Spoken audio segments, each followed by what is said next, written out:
Staten making history at the ECC. And there it is! Both platforms online, and Dick will take it home. What a game. Take a victory lap, take a bow, and take the headsets off and start to yell.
Forces a jump with it this time, and they both stand shielding in the gun smoke, but eventually they both back off again. Pops him up with a bomb and finally gets an up air right there. He was so dangerous, and if it connected, it was likely to stock. So many things can kill Trajan now at 167. They cannot afford another strong hit here.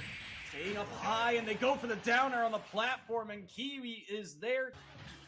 But not like that. As soon as it gets that PK fire into the grab, a little bit of a scramble situation, knowing that the laser's gonna come out.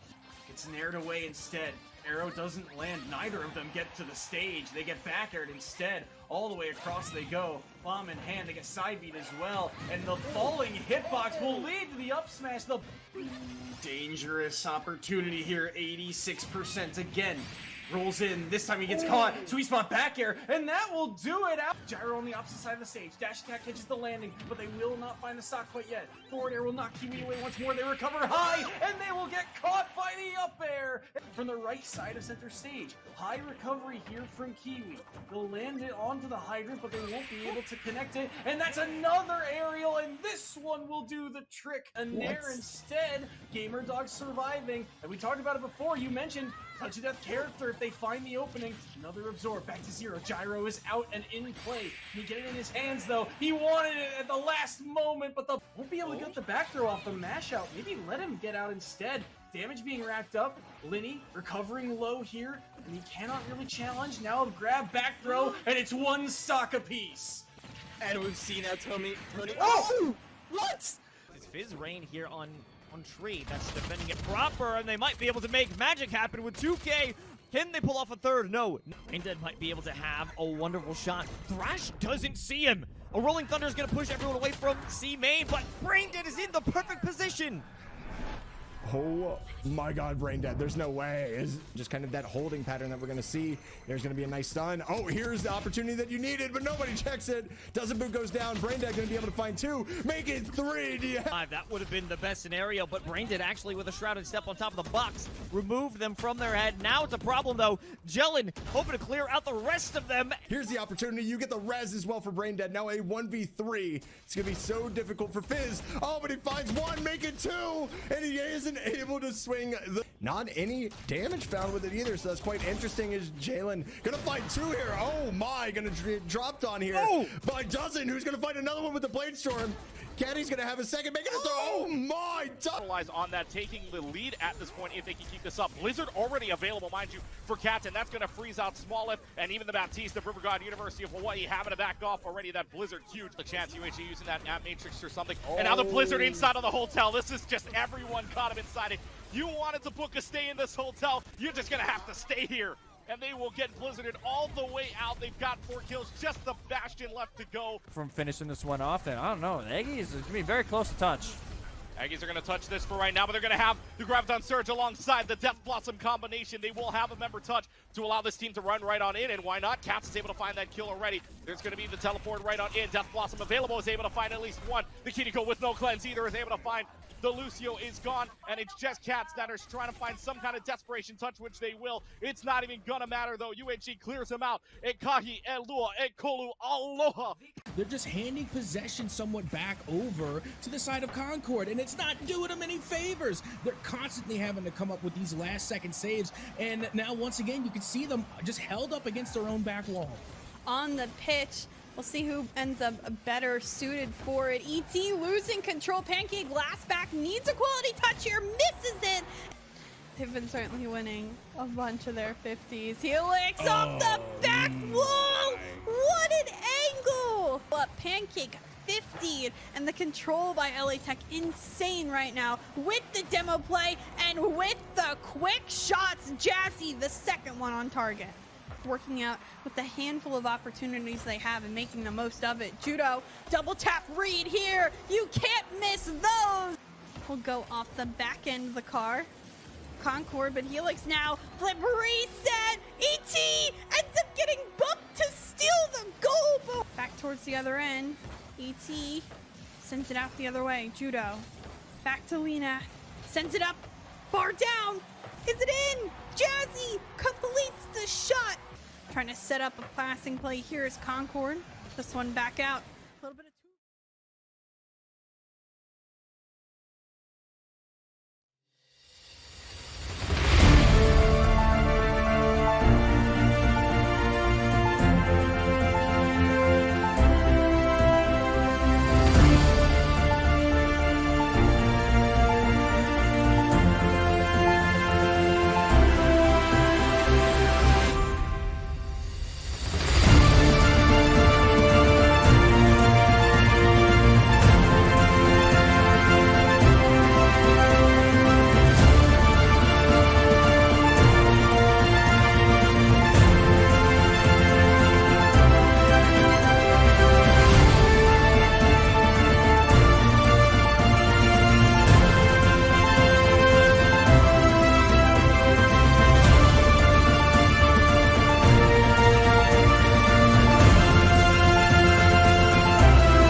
What is going on, everybody? The playoffs continue here at Esports U. Today, we're in the East Coast Conference.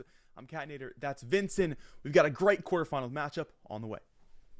That we do, and jumping into it, it's College of Staten Island, who have kind of been dominating their way through the ECC up against a Molloy team that, let's be real, they've had some struggles here. They're coming in 1-4 over the regular season. We'll get into the action and talk a bit more about that, but I'm just gonna say it out front, man. Molloy, they've got an uphill battle today. Yeah, they certainly could have an uphill battle today, coming in as the 7th seed. The Lions 1-4 on this season.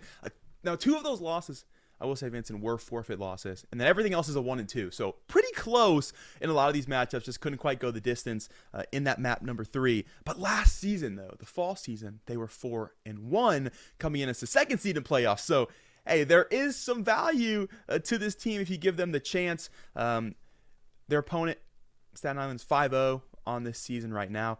A bye week for week 1. They have a smaller group on their side. But other than that, 2-0 over everybody else in that round robin stage. So fantastic stuff from them. But then you go back to the fall season, and they went 1 and 2 in what was also a smaller group.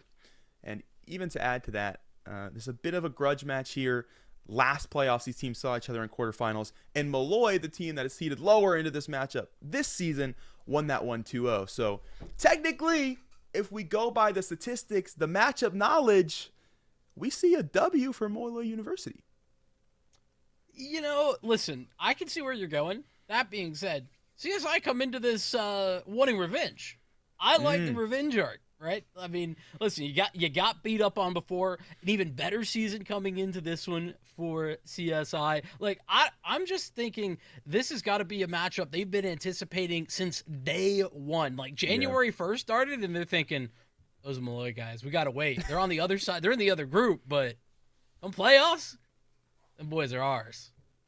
Yeah, I think that's very valid. Also, the way this team has been playing throughout this season, I mean, literally dropping nothing. So definitely does speak to the fact that they've got the chip on their shoulder this season, if not in this matchup specifically. When we look at this matchup, let's see what the set list is looking like, what maps we'll feature on for this one. It's going to be a Lotus start, a Breeze in the middle of the sandwich, and then Icebox for dessert. If we do end up getting there, which, you know, it's a juicy grudge match, so I certainly hope that we do. Yeah, and well, considering how well Molloy, when they were able to play their games, reason, by the way, that they were having some of those forfeit issues is that there was just scheduling difficulty. Yeah. So it's not like they had like anything crazy going on. They just couldn't quite get to the server. Right. But like you were mentioning, they were keeping it close. So I don't see why that isn't a possibility here up against the College of Staten Island. But I do think that it's interesting to talk about. Man, Lotus has become just the go-to map. You know, when Haven left, I thought we may not be seeing the 3-site maps as often. Nope. Lotus has just slid right into that same spot, which I think is kind of funny. But I also think it's interesting because it really does set a tone. You can play really aggressive or really passive on Lotus, and I think that a lot of that does carry over from map to map. So I'm interested to see how things get started. We jump toward the agent select, though. There's been some differing opinions as of late on the agent pool should be on this map, particularly seeing a lot of Gecko recently.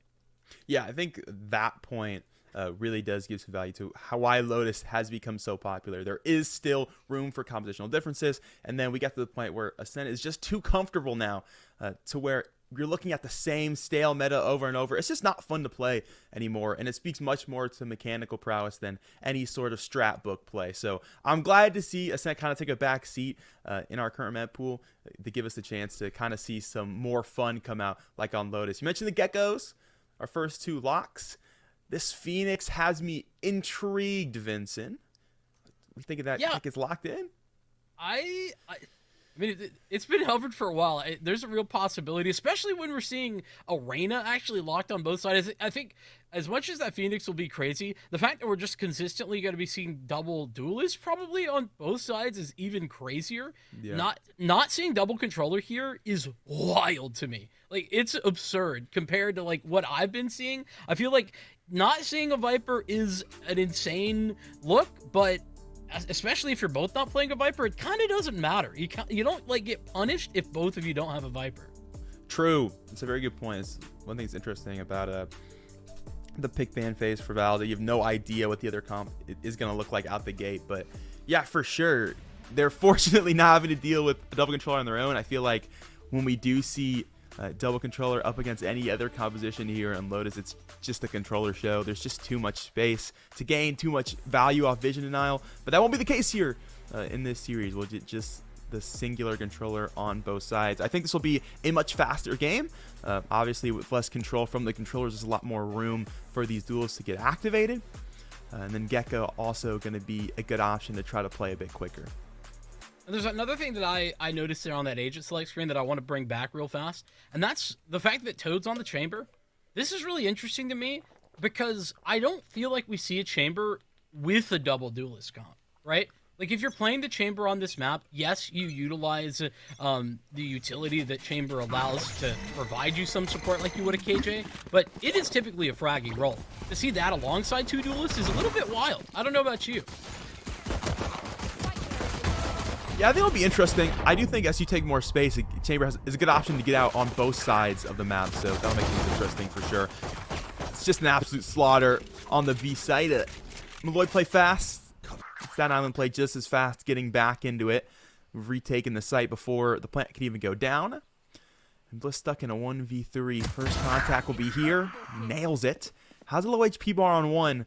Has hit some clean ghost shots here. Contact with Toad. They're going to try to play this crossfire as a unit here. Bliss on the first swing and doesn't even need help is Toad. Has it no trouble. It's 1-0 for CSF. You saw Molloy's concept, right? Just trying to get space into Link. That's important to take, especially if you're going to play so aggressively like Molloy were doing. You kind of got out in front of that and mentioned that probably was going to be the case. Absolutely. They go for that swift play, but that was where things started to fall apart. And really, I think props to CSI. They had players stacked there and good trading, right? The timing, whenever they were, back behind a corner, just taking contact and swinging on that contact. It's one of the basics, but you do it well. And I think on Lotus especially, that spacing can be the difference between winning and losing. Well, it's going to be Molloy losing spacing very early in round 2. A headhunter shot to the dome. That weapon does get picked back up by the offensive side here. Starting to work B here. A trade, and they're going to work the other side yet again. They're going to go back towards root here, where they just got annihilated seconds ago. That'll be the Dizzy from Rubenton's just going to fake this side of the map here over towards C. And that's enough to pull the chamber. 1 Dizzy. Dizzy is such a key piece of utility, giving confirmation. It's kind of being used in the same way, that Sky previously was a little bit with the guiding lights, which I think is really interesting with the Sky nerfs. That's not something that I had on my bingo card, was to see Gecko essentially take that space and be used in the exact same way. Gecko's still a menace here, going to take down that flank watch utility. That's the team to rotate back. They open door. That 30 seconds to play with still. Molloy does still limited in terms of the weaponry on this round. And they're going to late round swing this thing all the way over to C. They've got to beat this Reyna, and they've got to overrun, beat her fast if they want the chance to actually get this plant down. But Ursula has plenty of time. Guardian in tow. Find the first. Easy dismiss back to site. And now the teammate take their place. A fantastic bait and switch play from the defense. And that's the round shut down very early from the likes of Ken and Butter Shiloh. And not particularly flashy, but it doesn't need to be. Right? And that's, I think, back to what I was talking about on round 1, the way that they approached the gunfights there in A-Link. Same situation there towards CSI, and I think that will serve them well going into the gun rounds, which are coming up next. Molloy didn't have much to work with in the previous round, and CSI also had a ton of map control, especially out towards A. They weren't tricked at all by the 1 or 2 bits of utility contact made. Fast play towards A, maybe? And Dizzy v Dizzy. And it'll be Holy v Toad. That's one won by the Reyna. And you are in a world of hurt now if you're this Gecko. We'll find out shortly as Holy will grab their second early pick. There is some flank potential here. But the KJ util does stand strong. They'll walk into it now. This is awkward for Molloy. Do you push forward to site and try to win a fight close? Do you fight your backline? They'll opt to fight in front. Supers has a chance to really put this round in his team's favor. We'll go back towards hiding on the top of heaven here. 2 teammates still pushing further in. Super's going to find an early cheeky pick, but caught quickly by Rubuntus. His dark cover's massive, though. As he's just going to have to curveball out of there. Ooh, stuck towards the back of the site, but gets the TP off. Never mind. Jesus saves down and out. 1v1 thanks to that bot. Tazi trying what they can with the run it back. That doesn't work out. There's still some time on this spike, though. So much flame wall. Phoenix has so much util to work off of. Still has a curve as well. That one's going to come through the wall. Perfectly placed, but he just peeks too early. Can get a self-flash, and that's enough for Bliss to get extra time and get extra room to make that peek possible. Molloy will take the round, but it does cost them 4 weapons. Shout out Bliss as well. She's really doing a good job with the patience, right? Understands that CSI are the one that need to make the move, need to make the aggressive play in that situation. Time is on her side, and so waits out the play by Ken, and yeah, just a little bit of a whiff there on the curveball. You hate to see that, but it is the bonus round dusted off. Molloy on the board, and looks like they're gonna go back the same way early. Same set of utility. Get out. Really not much done. They do now have confirmation of where this gecko's located.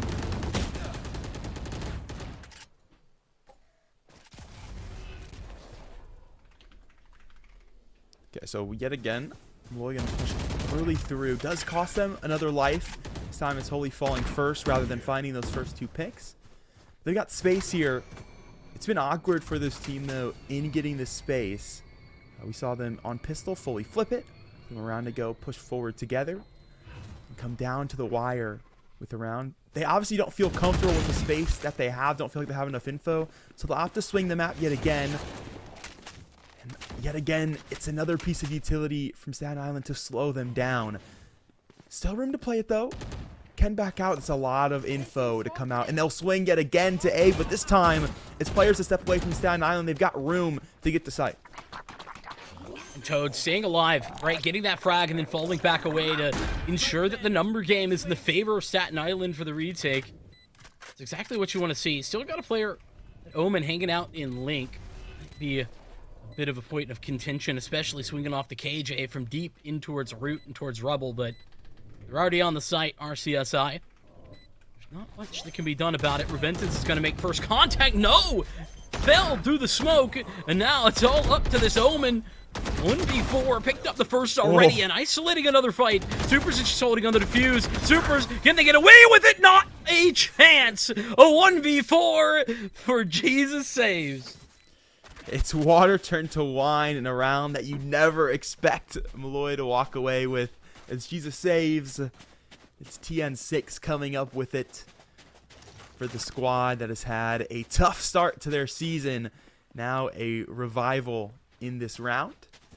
I couldn't see a way they were going to find their way out of that one, but as the namesake would suggest, the blind may see as they work over towards the C site now. It's those things that CSI have been doing well in the past that get left unchecked, right? Just taking some individual moments, individual fights. Giving those away to allow that chance of the 1v4. Pressure the C site for what feels like the first time, really. Had a little bit of a presence here once or twice, but that was on an eco round. This is gun round up against some lesser weapons, this time from Staten Island, finding themselves in this position for the first time.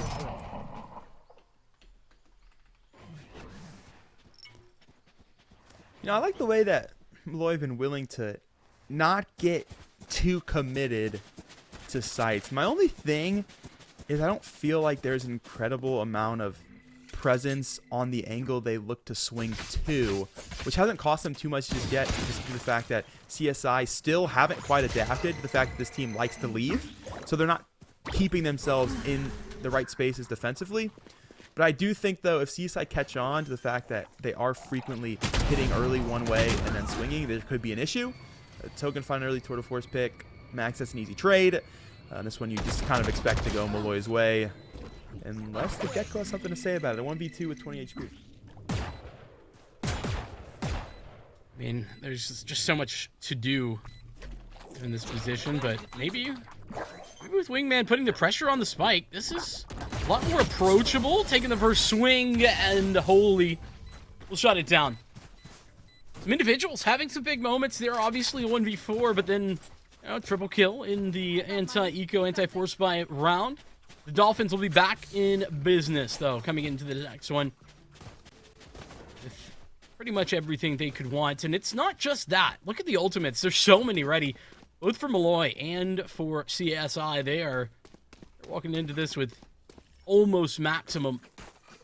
And have another run it back alongside the rest of them, just with a single orb or kill. That'll be a 5 sack from the offensive yet again. This one on its way to the B site. Thrash and VAL, they're going to rush this one in. They've got the space almost immediately. Looking to pincer on is the Staten Island side. It'll be yet again the Gecko trying to play spoiler. A run it back from Ken shut down early, but the rest of the team quickly going to get involved in every avenue possible. That spike down. And well, we've seen a big look with 4 up from Jesus Saves before. But how many miracles can one man perform? Especially now that they've been spotted. My goodness, it's a firing line. Literally everyone taking shots. Out of miracles for the moment, it seems, as Molloy find themselves on the back foot after a 3-round run of form. When their money's in a little bit of a weird spot. They'll take a timeout coming into this next round. I think they'll buy regardless, but because they have money, I think, on 3 players, but not everybody is so rich. It really is Max, for example, a little bit on the lesser, but has the blade, so it will be just fine. I think the bigger problem in that last round is the amount of invested ultimates to get almost nothing out of it. Yeah. Yeah, kind of breaking what has been that initial strategy for this team of working together as a unit, waste some defensive utility. All right, everybody, let's get out of here. Road trip, other side of the map, and yeah, they try to switch things up, and they use the ults to do it. Just run their way straight into the B site. The issue is it's going to be the easiest site to retake defensively since it is in the middle, and CSI just do a good job of hitting their shots. So if Molloy want to play that quick angle, they do have to take additional space. They have to get out towards Waterfall. They have to get into Link. They weren't quite able to do so, but I mean, they are fighting for it. It just comes due to the fact that they're just not quite winning those fights. Not quite sure what the timeout is for there. Just 1 round that trips them up. I do hope, though, we see some more lurk presence from this team. We see them hold on to the space that they want to rotate into because they are doing a good job offensively with the call-in. They just don't quite have the space to capitalize. See if that timeout gave them that opportunity. Toad rendezvousing away after the first engagement with Ken on the other side of the map, finding success. Let's put a lot more pressure now onto this A attack, especially when you consider they are not 3 strong. 3 remaining members, but oh no. Holy, maybe should have gotten away with that. And the blades are dispatched with by Supers. Picks them both up. What a clean round from CSI. Maybe the cleanest we've seen in a hot minute. Yeah, you know, you hate to see that out the timeout. Yeah, you do. That's really all I can say about it. You know, hopefully they bounce back quickly. Usually you'd use the timeout to bounce back. Unfortunately, you just did that. And, well, here we are. So, Molloy back to the drawing board. It'll be Sheriffs and a Marshal at their disposal. That's another ult expended for them, so they're just sitting on 1 now. The ult economy certainly in Staten Island's favor, along with the actual economy for this team. Disney broke very early. So looks to get involved in a fantastic rendezvous out of trouble. So they got early info. They kill some early util from the Molloy side. And all that info is going to allow for these 2 to flank Mound. They can hold all this extra space. Molloy fishing a barrel right now, and they've got no idea. Molloy've got to figure out a way to answer or to determine that this is happening, because I think this is now the 3rd round in a row that the Dolphins have just walked up Mound, gotten all of that space, and been sure that nothing's coming C unless it's coming through that rotating door. And that is something that is great for CSI, but Molloy, they don't even know it's happening, and they're being caught off guard by it far too often for the moment. I think, you know, this being a bit of an eco round, not as big a deal, but I want to see Molloy take something, right? Do something in order to counteract this control, because they know it's happening. They've seen it now 3 times. Yep.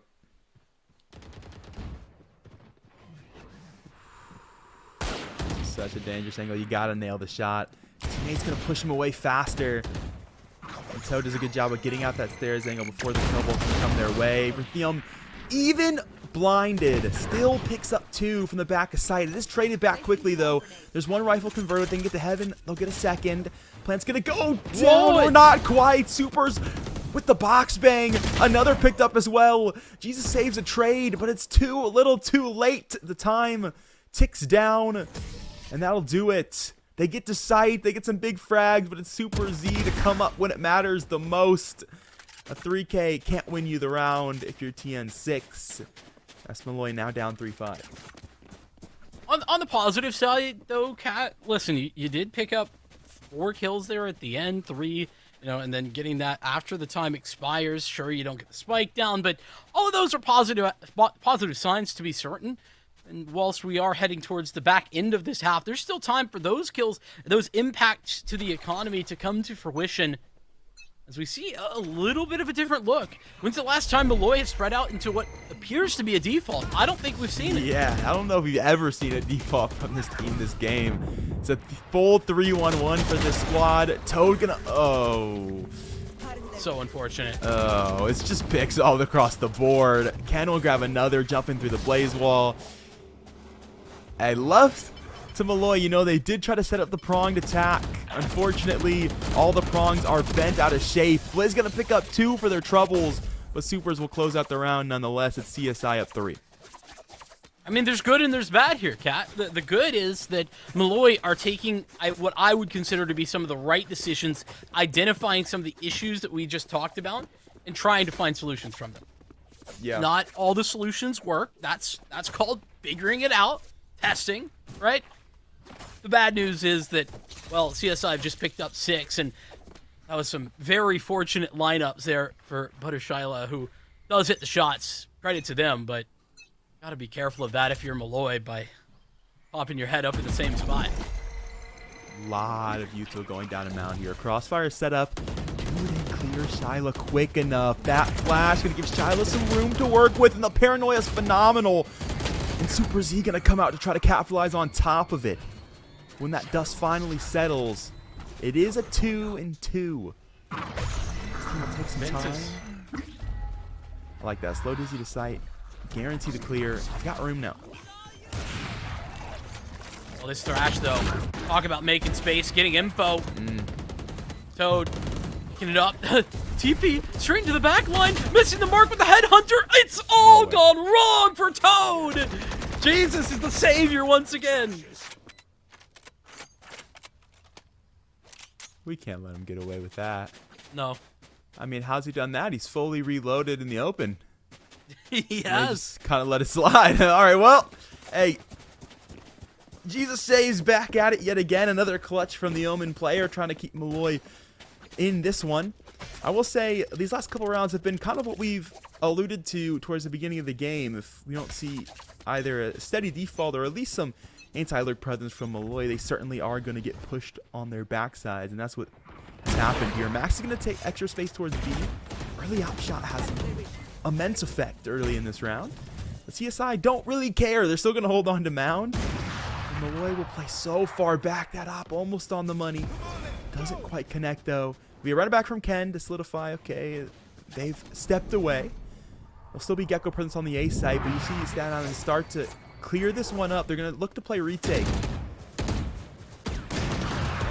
Run it back more just to confirm what's going on, but okay, Toad. It's a shot off before the dark cover can get activated there at steps. There's problems brewing. It's A site. It's not so much a retake at this point. The Empress will be popped.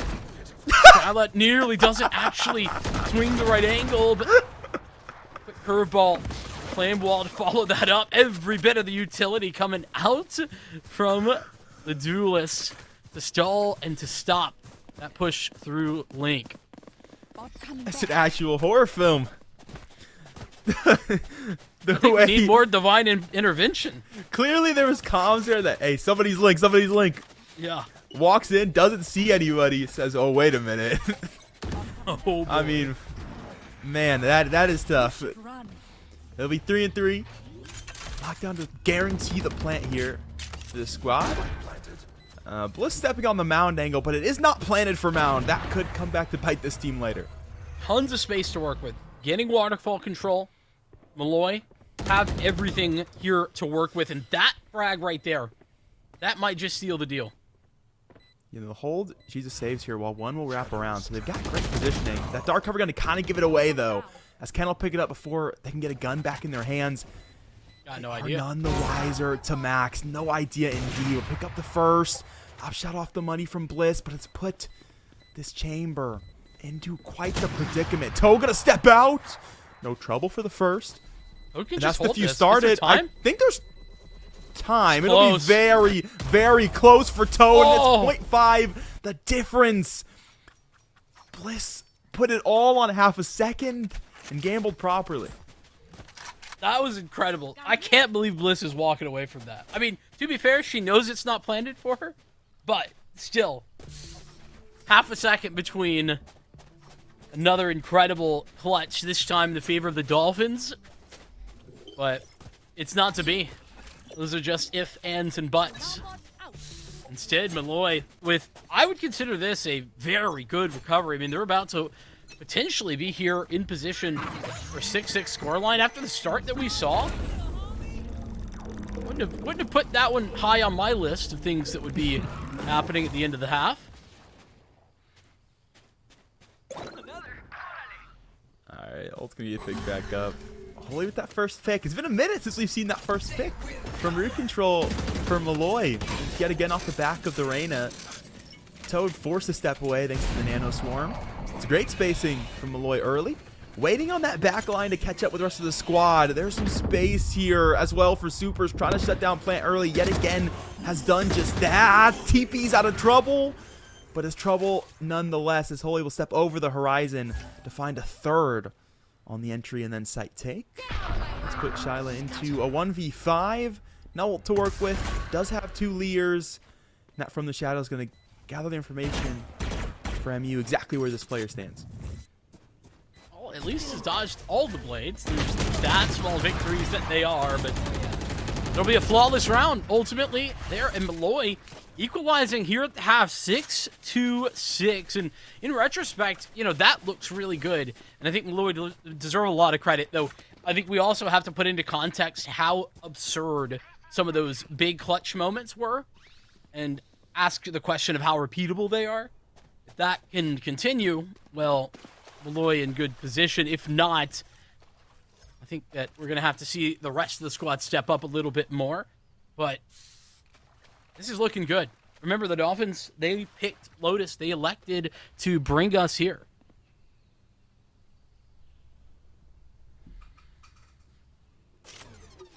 All right, CSI are wasting no time on this pistol. Thank goodness the KJ setup is here, because it could get messy. Early Dizzy spotted nothing, but Max certainly has nailed the first. That'll lead to the KJ rotating over. Util now activated. Fried through smoke early. It'll be a door pop, though. CSI want nothing to do with this side of the map any longer. Molloy, they're in some fantastic positions, though, if this B hit actually does come through. I don't think it will be. It'll be back towards C. All of that a bit of a bait and switch strategy. Try and pull some rotates, but there's still 2 defenders here for Molloy. Max tossing shots downrange through that firewall, but it'll be Bliss to take the first contact, find success. Traded, sure, but sight is, for the moment, CSI's, but they still not yet plant. There we go. Finally going to get it started. In the meantime, though, Max is coming back in. Timing is great. And caught with a flash in hand is Ken. This is game over unless Toad can pull off a miracle once again. They're running at them. Pulls out the knife. It took everyone. But eventually, Rubentus will find the frag. 7 rounds. The lead is Molloy's for the first time. Yeah, and Max on that retake, able to take 2. That comes off the back of that cloudburst from sight. Walked away, waited for the rest of the squad, got themselves out of danger, and then were able to come back in with the rest of the team to pick up 2 more. So it's the little micro plays you got to keep an eye on sometimes. Felt like it was going to get messy there towards the end, but will come through. So no worries, and nothing really to save there. It's a pistol round anyway. We'll have the advantage now into this one. It'll be Max down range, an outlaw in hand. Deep towards A. They might get that first peek here as well. especially with this weapon. You know, Headhunter can be phenomenal. I think this is one of the, I mean, it always was, wasn't it? One of the best parts of Chambers' kit. What makes them so good in a lot of these situations is on a half-buy round, you can pull that Headhunter out, and it is incredible, even at that range. There. Yeah, incredible weapon. Unfortunately outdone this go around. Max still on this angle, and CSI still thinking about it. Vision out early, but they peek before it! And not only that, they peek simultaneously. It's a collab picked up from Max. That's 3 early picks now for the Molloy defensive jet. And you're in a world of hurt if you're CSI. Shyla gonna catch bullets. Luckily through that wall, though, so still alive. Max will pick up a 4th. And the Outlaw looking to pull all the cards down for the ace. And they're on the hunt, to be fair. Max is currently walking through all the way into route already.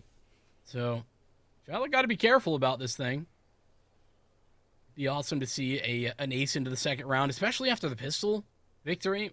You know, look good towards the end. What a confidence boost it will and has been for Molloy. Won't be the ace, but I don't think it matters. You pick up a collat.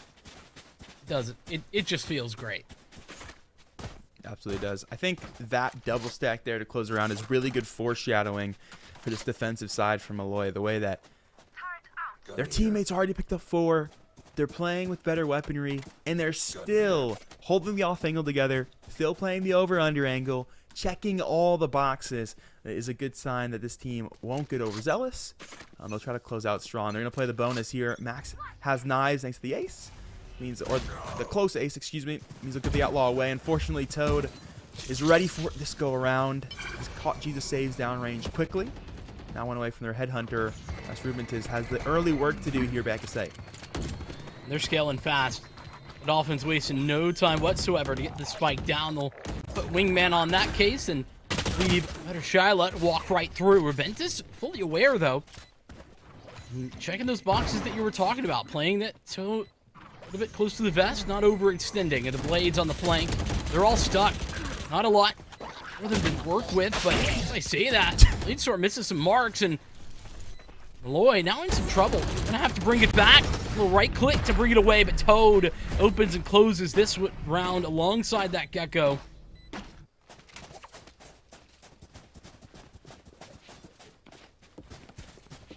Honestly, pretty solid round from everybody out of that one. Good early pick from Toad. Decent job from Molloy's defense to find some picks.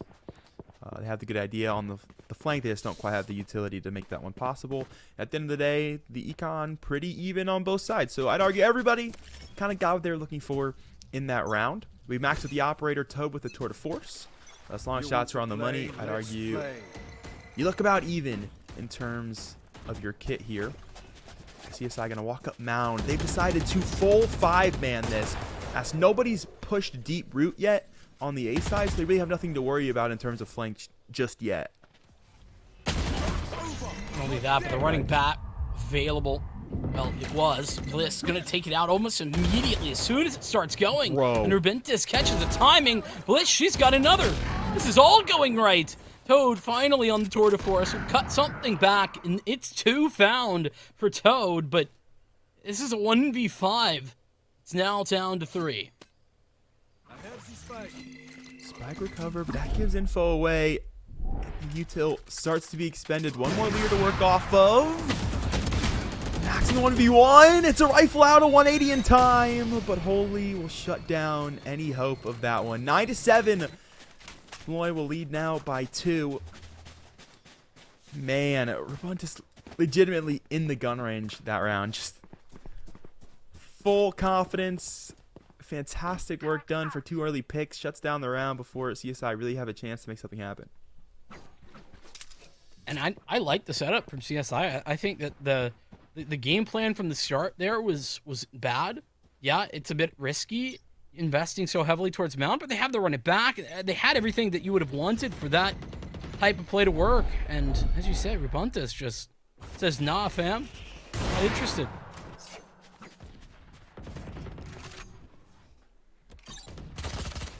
Jesus saves the first pick into this round out of tile. Has made sure that CSI aren't able to overextend their control and ruin in long A. Toad's Headhunter wants to do right regardless. Max shut down with what is a limited weapon on the other side. They've got even numbers, still nowhere near even utility though. As they'll try to full swing yet again. They're going to go to the C side, but this KJ has not moved a muscle from you. It's crazy. Nothing's changed in any of this for Bliss. She is indeed chilling. But all of that contact made, throughs. Not real. All for the A hit, and look at how deep Buttershyla is. This is all timing here. Super Z is going to clear that corner. Does catch Jesus saves. That's going to be an upgraded weapon. Shyla going to have that deep positioning on Rubuntes.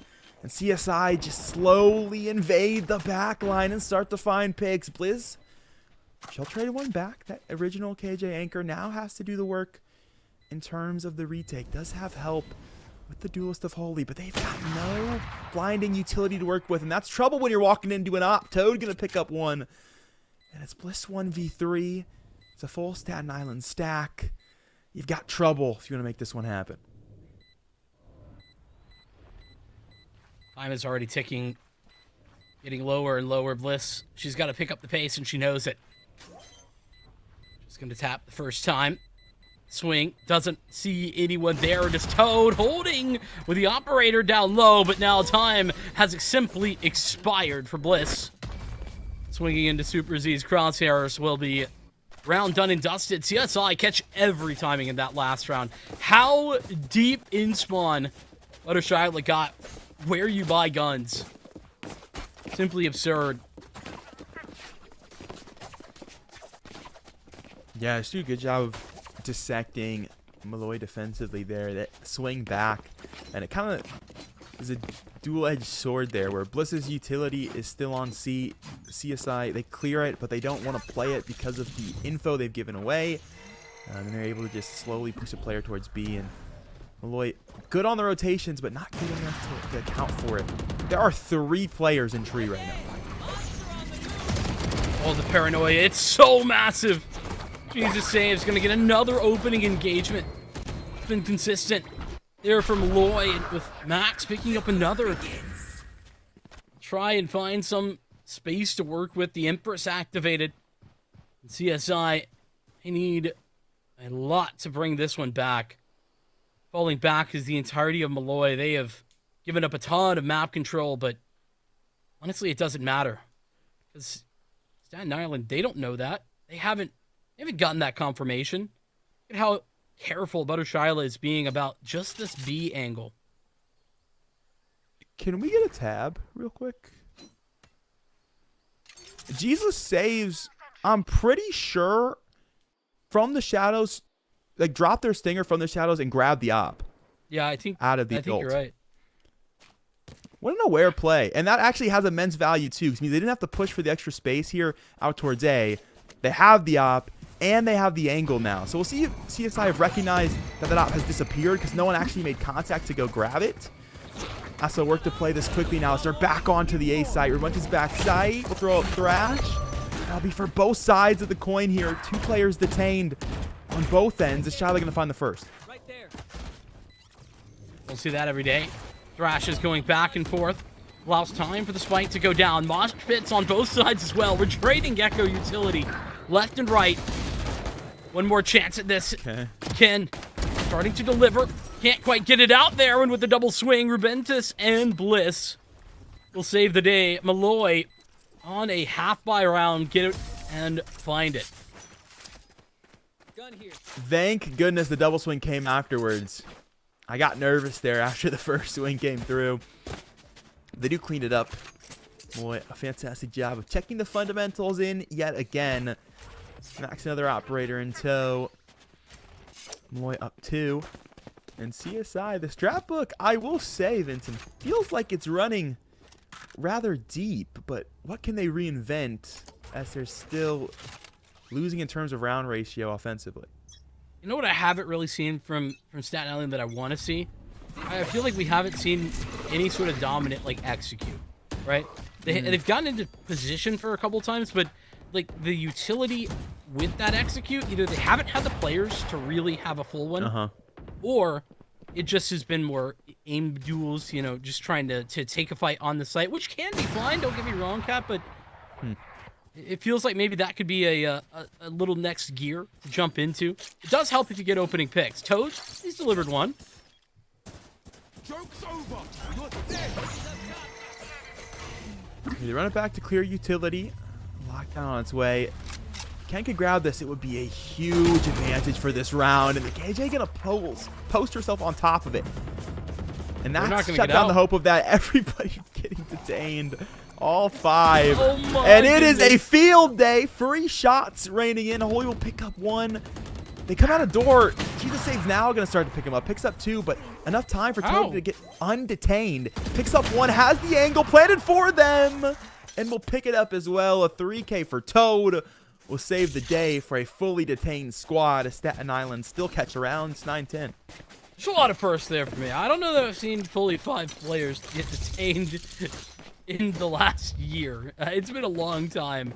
You know, early in the KJ day maybes, but not recently.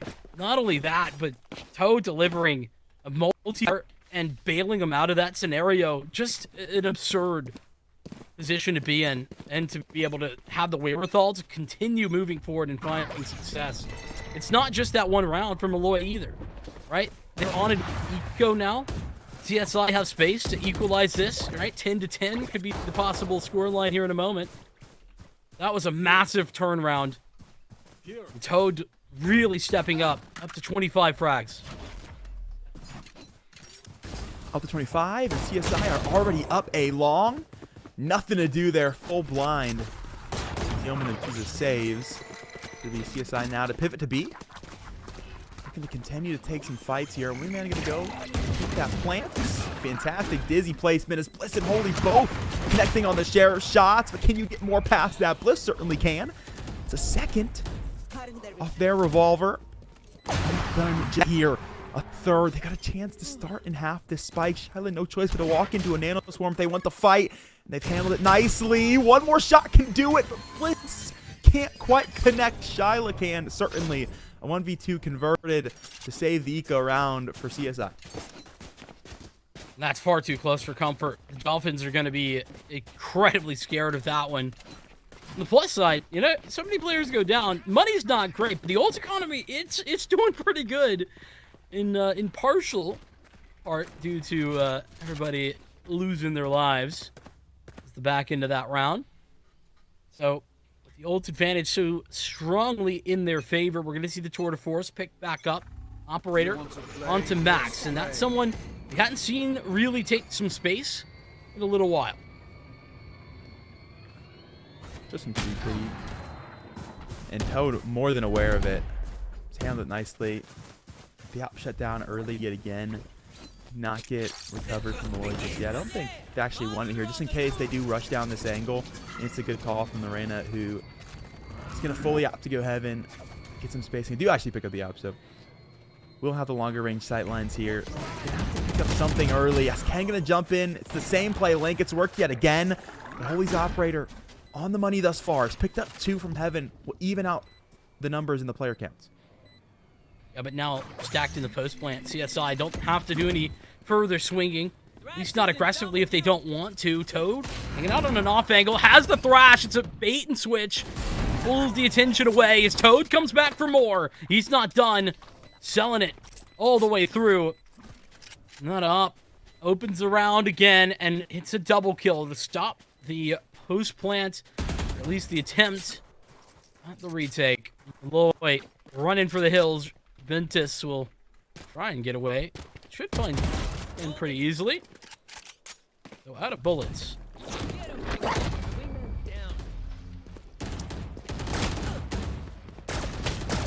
One more exit for the road. Perhaps does get a hefty right click. It's just not quite enough. Toad pushing up to 30 here. Does have the runway to do it. Need at least 2 rounds here to win this one. Molloy going to recognize that fact. They opt to take a timeout. See what they discuss in their pause. Key time for CSI to take back the lead as well, though. And, I mean, I know we've been talking about it, but seriously, Toad just pretty much doubling everyone else's kills on his team. That's incredible. Kind of going back to Molloy, right? Asking the question, where can they improve? Like, what's going wrong? Outside of losing in the last 2 or 3 rounds, I think the biggest key has been losing some of those opening engagements. That definitely has hurt them. But it's a general rule. I think that they need to, when you're down like this, when there's a lot on the line, I could respect the eco call, actually. Like, I don't hate that. But if they are going to buy, I'd love to see them get aggressive.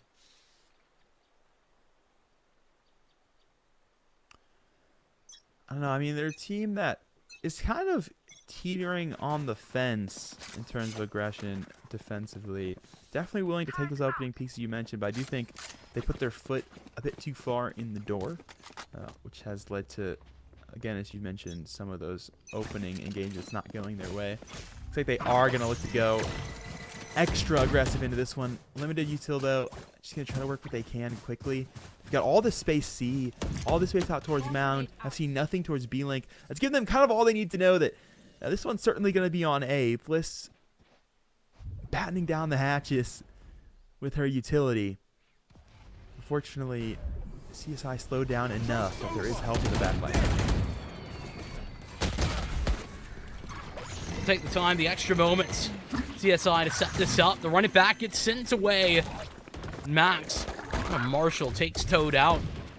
Still much to want, though, on this one. Up close and personal. Shiloh's going to get away from that and bait it in as Holy. Ken goes forward and then goes down. On 3 ensuing. And with the backline pressure alleviated. No need to push forward. Spike, rotate out of there. Nice. Shiloh was just going to anchor there, let the rest of the team walk away, but instead is able to just walk out and find all 3. It's a good work from Molloy there, recognizing they don't have as much utility, so they work quickly into sight, making sure it's not a retake scenario. They have the upper hand defensively, capitalizing on CSI, really setting up that execute. They're able to get Spike down. They're in a convenient 3-on-3, and then it's the supers from the shadows to really play spoiler. Grabs the Spike, they start to work away, and suddenly Molloy have to uproot out of what was going to be those defensive positions. And they're going to opt yet again for this deep left side of the map stack of C and B, leaving a lot of space A, really counting on this operator of Max to have value and stay alive. Stay alive part for now going to be relatively easy with that passive position. I don't know if there's been any audio or anything, but Supers seems somewhat aware of the possibility that Holy is deep in this angle. Meanwhile, everybody else for Staten Island headed towards the A site, and yeah, Holy gets checked. That's the main crux of the B information dispatched with. So this attack can spread back out if they want, or they can double down. There's all sorts of options open to them. Patience is a virtue for Max. We'll pick up the first. Shiloh will fall. And Super is going to try to get extra space here on the lurk. It's going to hold on to this one for now, hoping that someone will walk around B later stage of the round. Doesn't need to do too much right now. The rest of the team's going to scale. That dark cover, got to give it away if Ubuntu is aware enough, and they certainly are. They back up off the off angle. They get a nice bit of spacing. Super's caught none the wiser. Now the team's actual push to the C site. Wingman won't get the plant down. They were hoping that could go through, but a little bit late on that wall to come up. Plant not denied, but the planter is. Thrash gonna get activated. That's from the defensive perspective. And it's all gone wrong there for CSI. From the very beginning, they couldn't even get towards the site or get the plant down in the right timing. Supers gets caught off guard early, and we're going to require the entirety of these rounds. Full maximum. We might see some overtime here.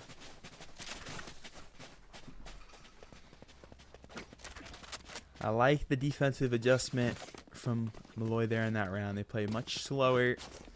Kind of let CSI walk in and then take advantage of where they're at. Saving that utility, not necessarily for for holding the site, but for immediately onto the retake. CSI will make an offensive change here, recognizing Molloy playing a bit more passively. They're going to try to work this one quickly. Bit of a change up, sure, but oh, this is that one way, finding all the value. This is why you put it up, because you can knock them down right behind it. It's over. This is going to be overtime required off the back of a Molloy flawless one.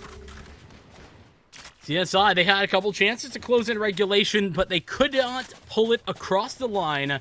Their map pick goes to OT with a bit of a question mark now into this one, where CSI swap back to their defense. See what they have to offer.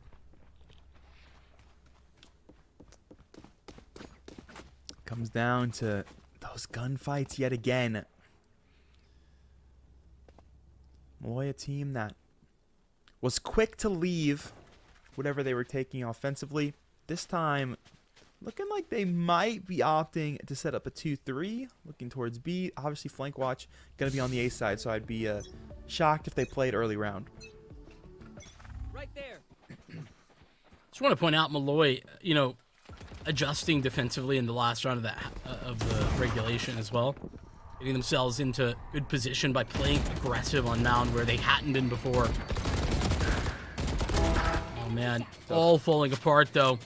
At least it was. Max and Bliss have saved the day for the moment for Molloy. They've cut this down to a 3-on-3. 2 of those 3 are heading right into C. Supers into position as well, and one of them has done the same. Bit of a whiff shot there for Bliss, so stay alive for a moment longer. Rubentis is going to shut it down. Toad is stuck in the back line, though. Rubentis is now solo on a mission.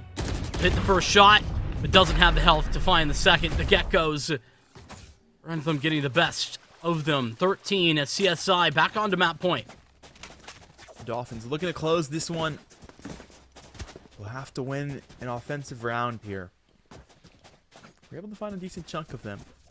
Maybe Max yet again going to the operator. Will glass cannon it for OT. Constantly had this one down towards A long, whether it was the tree angle, whether it was stairs. And they're back yet again. We'll see if Staten Island can recognize. The only thing is initial peaks for them usually coming off the back of a Dizzy, who is not going to be able to catch the Opera on this deep angle. Iconic outfit. This time they do wait for the dark cover to appear and materialize before they look to step forward. But it is all but a ruse. Tried to clear early presence, heard the op, did not spot it, and they'll walk everything away minus the chamber.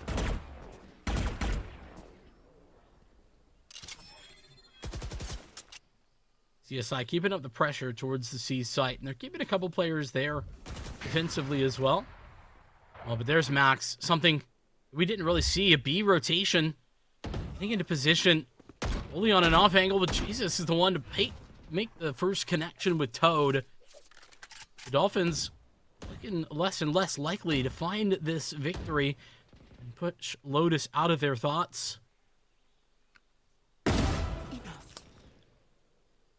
The wherewithal to crouch for the underbox angle, but not enough to check for the player behind box. So the Phoenix caught early. Jesus Say is going to have a deeper angle to help Holy here. All we're missing now is shots to come in. So Holy will find one, and Jesus saves the other. We 13-13. Molloy keep pretty much everybody alive there. What a good defensive round. Kind of feels like status quo was set, right? Molloy doing a good job defensively was what they ended that on, and made some good adjustments into the final round of regulation. They do it again. This time, no adjustment necessary into overtime. So the Dolphins will be back defensive once again. Able to pull off the one, but not the second. This time, a little bit less when it comes to the operator. It's everybody from Molloy out towards A. They take a fight, but don't lose anyone.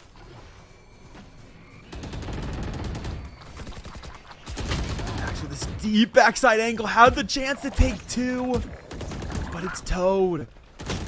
too fast on the trigger. Now trying to spam through this dark cover. Couldn't quite find much.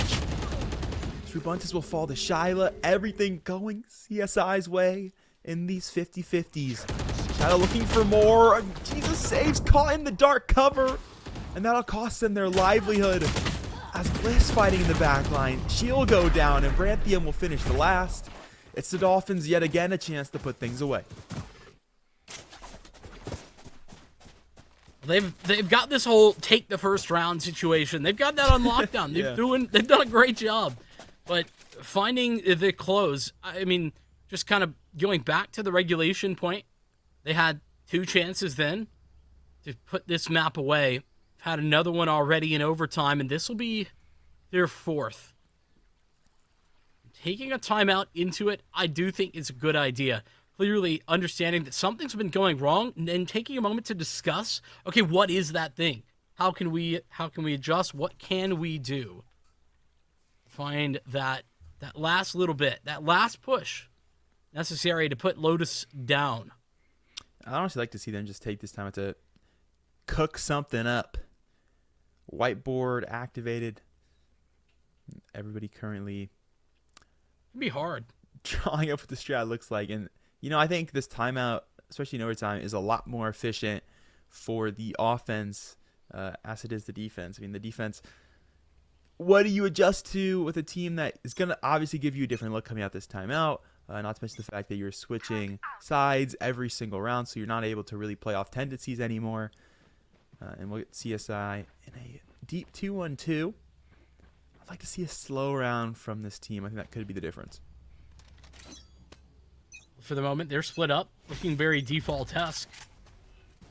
So that may be exactly what we're given, but it's Max. The C's default, it's busted apart. Opening engagement. In the way of that jet. And instantly the jet rotates off. Headed either towards A... No. Adjusting back to B at the last moment. What? Timing gap. Toad takes out the knife just as the peek comes from the tree player. They're both burrowed. There's a chance to play behind, and it's completely thrown away. This one is the one. It'll be both the Blaze Wall and the Molly extended for Ken to be able to re-heal here. Is that Killjoy down? Doesn't mean it can work the C side. Ken, a crazy angle to find Max as well. That Hopper none the wiser. Let's look back with the team. 2 early picks started from Molloy. Now suddenly it's 3-3. Well, you gotta play this a little bit slower, and that's what they're currently doing. Waiting and watching for the aggression to come through Waterfall. And Jesus Saves picks it up. Just a little bit of information gathering. Utilizing them from the shadows. It's in front of them. Last chance. Isolate the first. Can light him up. Now knows where both of the remaining 2 members are. Pops down Wingman. Just to set it up. Can deny. Other Wingman trying to get the defuse. That dark cover. Providing a lot of coverage. But here comes the high-low. They drop down. And Rubentus is the one to deliver. Molloy will haul this one back once again. Those Molloy fundamentals yet again. That high-low coming out of the dark cover as well. Out the vision denial. It's a fantastic setup as we go back the other way yet again. You know, I said I don't feel like there's a ton of value you get defensively with the timeout and overtime. They do mistake me as Max moves the operator over to C, gets the angle mound. I really do think that's probably something they discussed in the timeout. I think if that timeout doesn't come through, they don't make that play. And I think that play is a definite reason why they're able to convert that round. So what do I know? At the end of the day, we're going into yet another overtime. CSI have been good on winning this first round. And Toe with that first pick looking to do so again. Yeah, their defense has been stalwart. And, I mean, the irony being that often it's them playing aggressive on their defense that has been so effective. But start in the same boat. Toad with the opening engagement, and it's another chance, another hopeful moment for CSI to get themselves another opportunity on the second round. They got to convert the rest of this one prior to that. Molloy, much in the same fashion as we saw from them in the entirety of their attack side, sticking together, playing this close to the vest. All 4 remaining members mostly stacked up on one another. Gonna leave one player hanging out outside of A to apply pressure from the other direction, whilst the rest of the team walks into B. Cover going out. Slow scale from Molloy here. Got one more dark cover they can utilize for this heaven angle. Fortunately, we know nobody's around. Only gonna get the peak. Patience pays off there to catch supers. Toad out for one with the off. We'll shut them down before they can find anything in additional. That flash, fantastic to shut off Max. They give Ken a peek, but it's set up to thrive yet again once the blind is away. 2 and 2. Holy to clear overlook. Shiloh with the leer in hand, and that Dizzy not finding anything. It might give him a false sense of security. Oh, and yeah, I don't think they were anticipating anybody to be close range. They're thinking maybe the Dizzy had gotten all the way through, but no. And it's a big difference. Opening pick, still, the Dolphins pick it up, but Molloy, it's their turn to finally find a map point. This is their first of potentially just one if they can close it.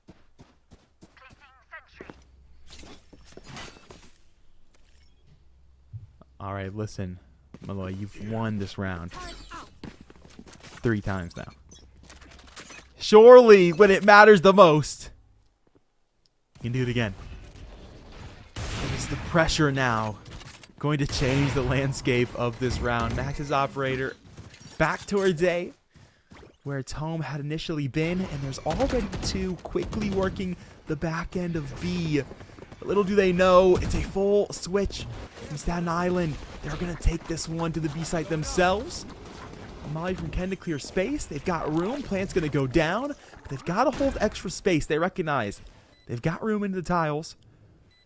Toe going to walk into trouble here. He's not aware of how close Holy actually is. We'll find first. Ken's stuck in trouble in the corner. Shiloh's going to shoot one out, a swarm to put Ken away. Shiloh's already traded that kill back as well. It's 3 and 3. And they're going to swarm their way in. Lear shot, but so is Holy. Bernithium going to find that one. It's a pincer to continue its way for Staten Island, and now they'll just play for some time. Recognizing again, you have to step on it. Bliss going to pick up one, and Supers has brought it to a 1v1. We'll swing out early, just trying to get this player off the defuse, playing this to perfection. All you got to do is stutter step it. They know the hold comes through. No choice for Bliss, and she'll be shot down by the Omen. A 1v2 to win it for Supers, and it's 15-15. Another overtime on the way, Vincent. You ask, Molloy, will they be able to win that round? They had won it 3 times in a row, as you mentioned. The 4th was too much. Not able to pull it across the lines. We swap places. The Dolphins and Molloy, same situation, but opposite. They still cannot pull ahead, not by 2 at the very least. Max, Jesus saves 28, 27 frags respectively. Molloy making this feel like it's a fast-paced hit towards B, but it simply is not. It's really going to be a C take, maybe towards Mound initially. Might adjust elsewhere, but they're certainly trying to pull some rotations, and it's not really been effective. The only rotation pulled is from A.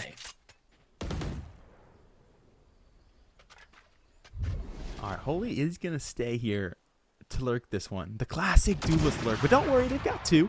Super's lucky to be alive. That op is millimeters away from hitting the body shot there, but they survived. They'll still be even numbers. So it's a full flip here for Molloy, but CSI, look how ready they are for this. They've already got 3 in good positions. Super's going to pick up 1 out of tile. And it's looking good right now for the defensive end. And it's all about Supers staying alive, right? It's a risk, yes, but him getting that information is huge. This lurk, that classic duelist lurk that you were just talking about, let's activate it. So much space. Nobody waterfall. All up to Buttershot. Placed early. Gonna look to spam down deep. It's a frenzy close range for Max to pick it up. Duelist lurk. Here's a waterfall. Ken's still gonna pick one up though. It's been traded. Dizzy dodged by the dismiss. 3 bolts in the gun and not enough for Holy to convert. Toad will take him. Rubuntus will do what they can. Thrash activated from the shadows to get out of trouble, but into it still with supers.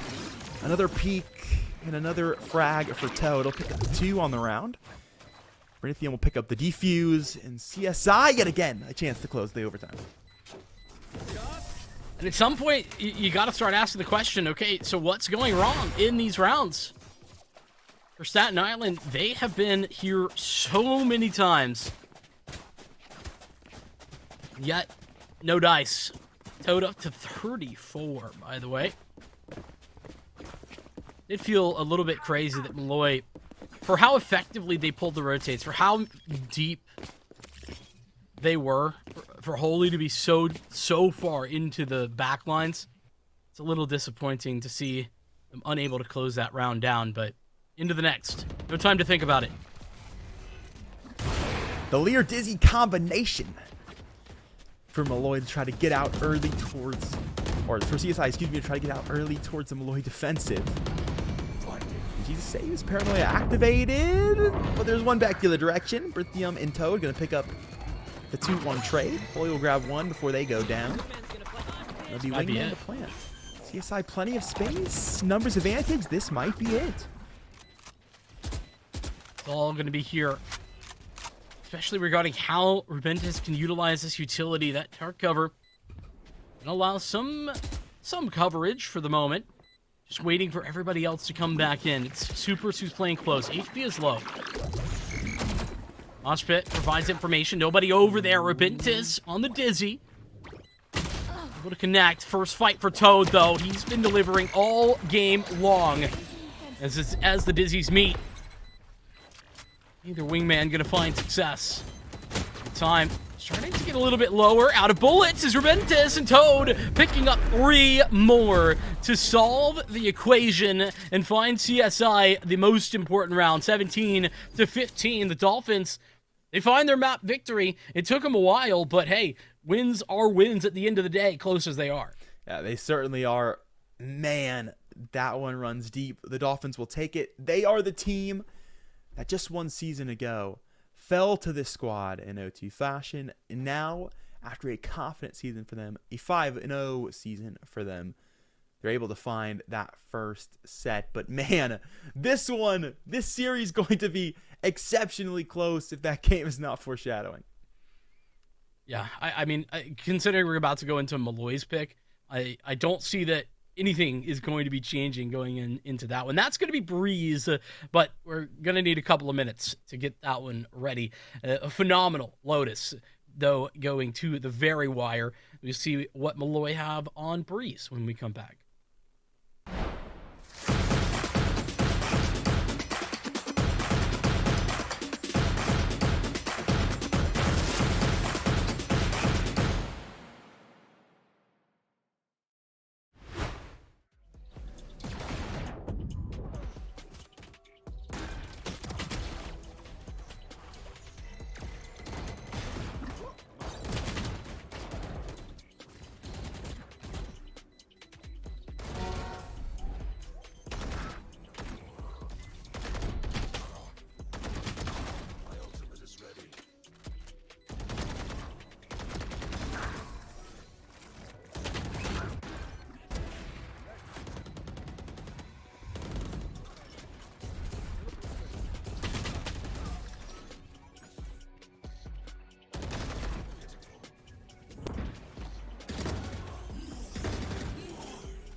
Welcome back, everybody, to the East Coast Conference. 4 overtimes is the call there in Lotus for map number 1.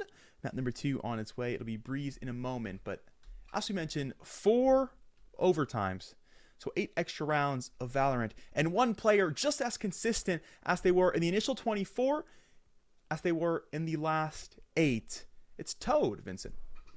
Yeah, I mean, 37 frags total. Toad was, I mean, the it factor in a lot of those rounds, consistently getting those multi-frags. But there's actually something that I want to bring up about Toad, consistently picking up first bloods early into the map. But it's their opposition in it really is Max. Let's take a peek at their stats, because here's what's really crazy. Down at the bottom here, 9 first bloods. And that is where I think Max actually big time stepped up towards the end of that map, and why I have a feeling that Breeze is going to be just as explosive in that head-to-head between these two players.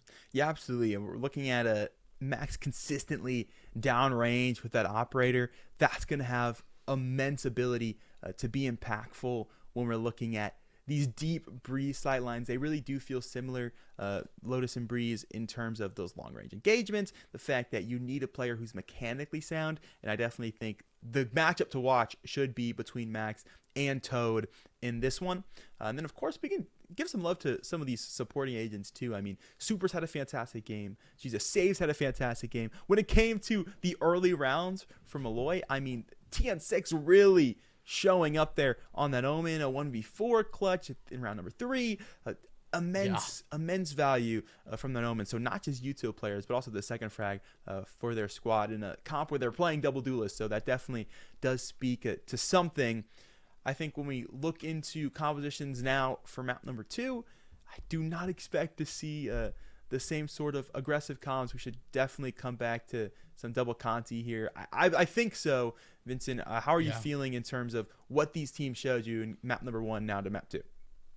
You know, I think they showed well on like the double duelists. I was impressed with how they were able to get value out of everybody. I think specifically there was a point that I made early into that game, Kat, where it was like, you know, double duelist with also a chamber kind of feels like a bit of a weird thing, because the chamber typically plays in a very aggressive, not quite duelist in the same way of like the, you know, old chamber, but still, especially on Lotus, very much in a duelist type of scenario a lot of times.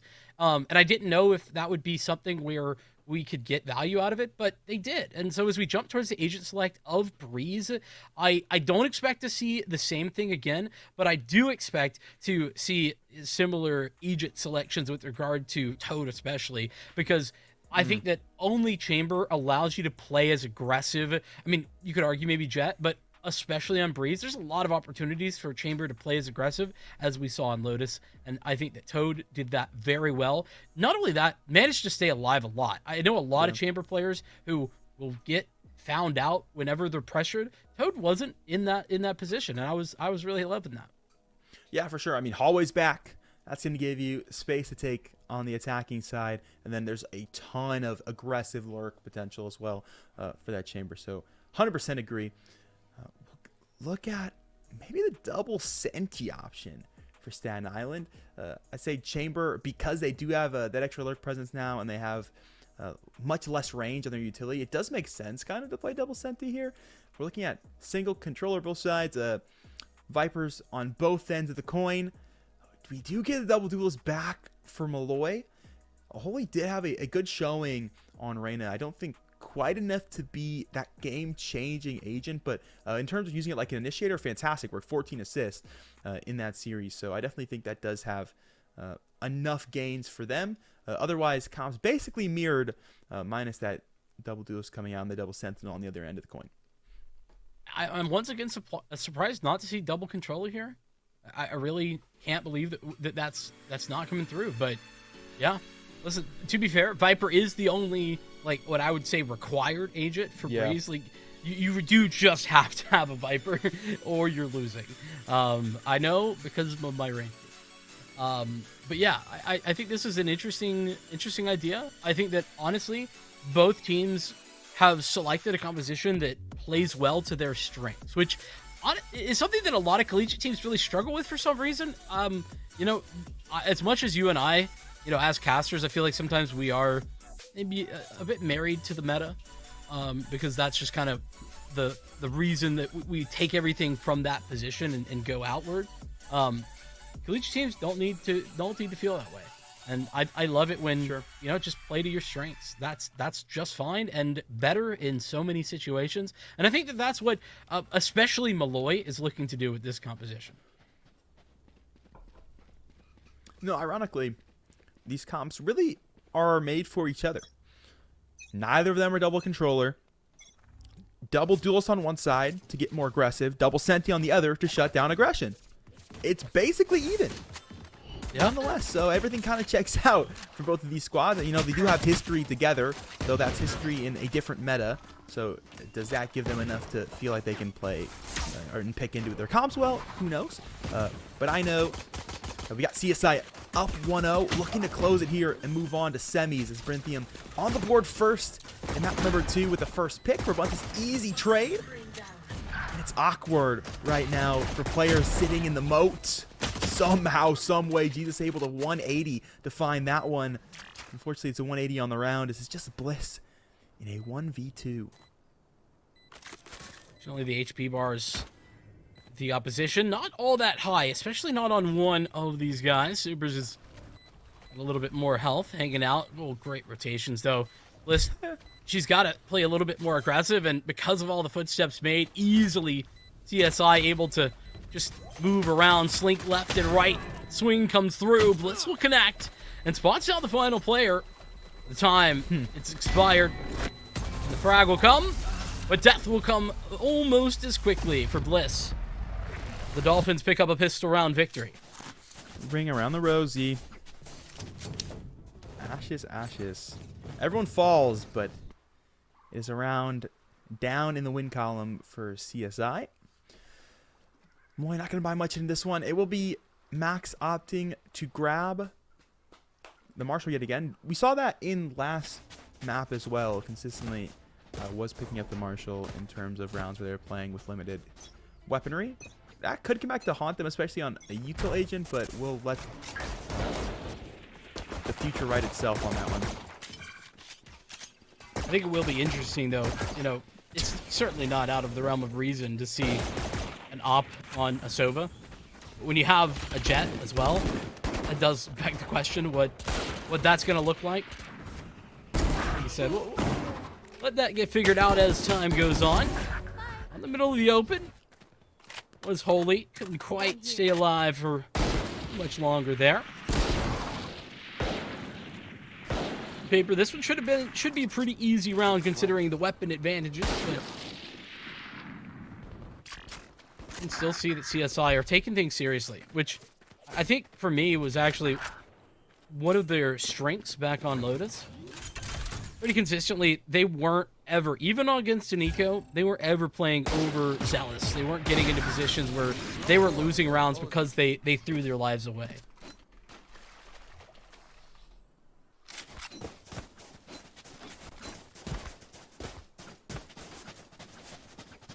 Did Rabunta shoot the Sova drone dart? Did you notice that? He didn't get scanned through wall after drone. And he shot like as soon as he would have been marked. No, I didn't see Is that a thing? And I didn't know that interaction existed. I'd have to watch it back. Actually a projectile? I figured it was just hit scan, but that's an interesting one. Sorry, not really much to comment on early round there, so figured I'd come deep with some clarification. Holy will pick up the first. Sorry. The Ego shut down early as of right now. Marshal downrange. Revuntus would be a fool to repeak it and has opted not to. Recon Bolt doesn't really get anything, though, to be honest, other than confirmation of Rabuntus, which they already had. Everyone sort of disengaging, at least for the Dolphins, in that engagement for the moment. Still very defaulty. This is, I mean, Spike's here in elbow, but there's no clear indication of where this is headed. Insane. 3-on-4. Molloy and really good spot. So we see the lurk out towards A. This is maybe time for the rotation to be called. Pulling to catch Brinithium. And another to go with it. Toad will fall. That spike stuck on the ground. And Buttersila jumping, but not for joy. Over on the A site, recognizing this one definitely has gone awry. Does pick up one. Ubuntus will trade. Molloy will take their first round. Rifles now to follow. Similar situation as the opening engagement, that opening salvo from Lotus, where Molloy bringing it back into third round and finding success. It was a bonus, though, for CSI, but I'm a little concerned. A bit of a weird decision-making there to take the fight elbow when you had lurked out all the way up to A. Seems like maybe you could have made a rotation, but regardless, those decisions done and dusted, made already. This operator, though, going to be on Toad. Going to take it over to Tube. There we go. If only there were emotes in this game, he's certainly hitting one right there. Oh, you yeah. see him stop it, think about it. CSI now going to look to take their player advantage into the A site. Bliss with a fantastic cam with so much info, and it just now got destroyed. So has seen 4. See Molloy work the backline here. They hear that last player. He just saves, has some rooms, make something happen. This controller, big 2 multi-kills on the Omen. Just 1 map ago. This time we'll pick up 2 in the rear. And that's enough to walk away. Not overstaying the welcome as TN6, recognizing I got what I needed. Has headed back, and they're looking to still contain on site. CSI just finally starting the plant, but it's just 1 player left standing. Brinithium in a world of hurt. If it wasn't going to be the snake bite, it was certainly going to be Bliss. She'll finish the last frag. It's 2-2. I don't want to know what the Dolphins were doing on site with those 25 seconds. Like, what was going on there? They had sight. They had the toxic screen up. I'm not quite sure what the delay was being caused by, but whatever it was, props to Molloy for finding the timing. I mean, Jesus Saves just walks straight through, finds 2 kills, and then runs away. Nobody was any the wiser, and Holy ready to go on the flank again should it been necessary. And thanks to Jesus Saves, there was no longer any tripwires in position.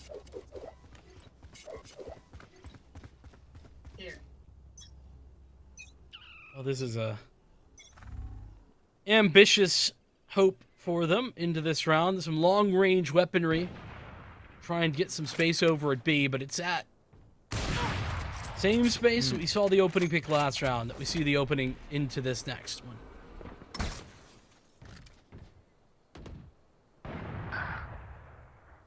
Can you find that first pick? Comes off the back of the Sheriff. Right away. Pick up a Marshall. I got the spike. And the spike can rotate back. Clearly no. Holy's got a lot of space. The ult popped. And the head popped as well. Ken, you hate to see it. That's spike down. And CSI have to try to wrestle this round back. Luckily, it's Brinithium in the back line to convert that trade. Still going to grab themselves the spike, though. You know what that for info? They know they've got tons of room. They'll recover. They can look to play a site together. Bit of an absurd positional situation there with Holy so deep, so far forward. Catching the Blade Storm off guard. That turns the tide for CSI that would have been not quite in their favor, but certainly a viable round to a lot less winnable. Cybercade should start to give it away that this is indeed a B-site hit all the way deep as Jesus Saves. They won't expect it. Won't have a clue. Patience yet again from this controller, just letting the rest of the team step in and drawing focus. As Bliss will finish it. Molloy into the lead. 3-2. I think Jesus Saves, you know, he was a player that didn't quite get as many flowers as maybe they deserved back on Lotus, but was so consistent when it came to the mid-round decision-making. Was so very good at those moments where, you know, got the right amount of info without overextending, and we're seeing that a lot in these first couple of rounds from Molloy. Whenever they're picking it up, it really is this guy connecting. Rabunta's thought about it, opted for it, and the confidence pays off, nails the shot.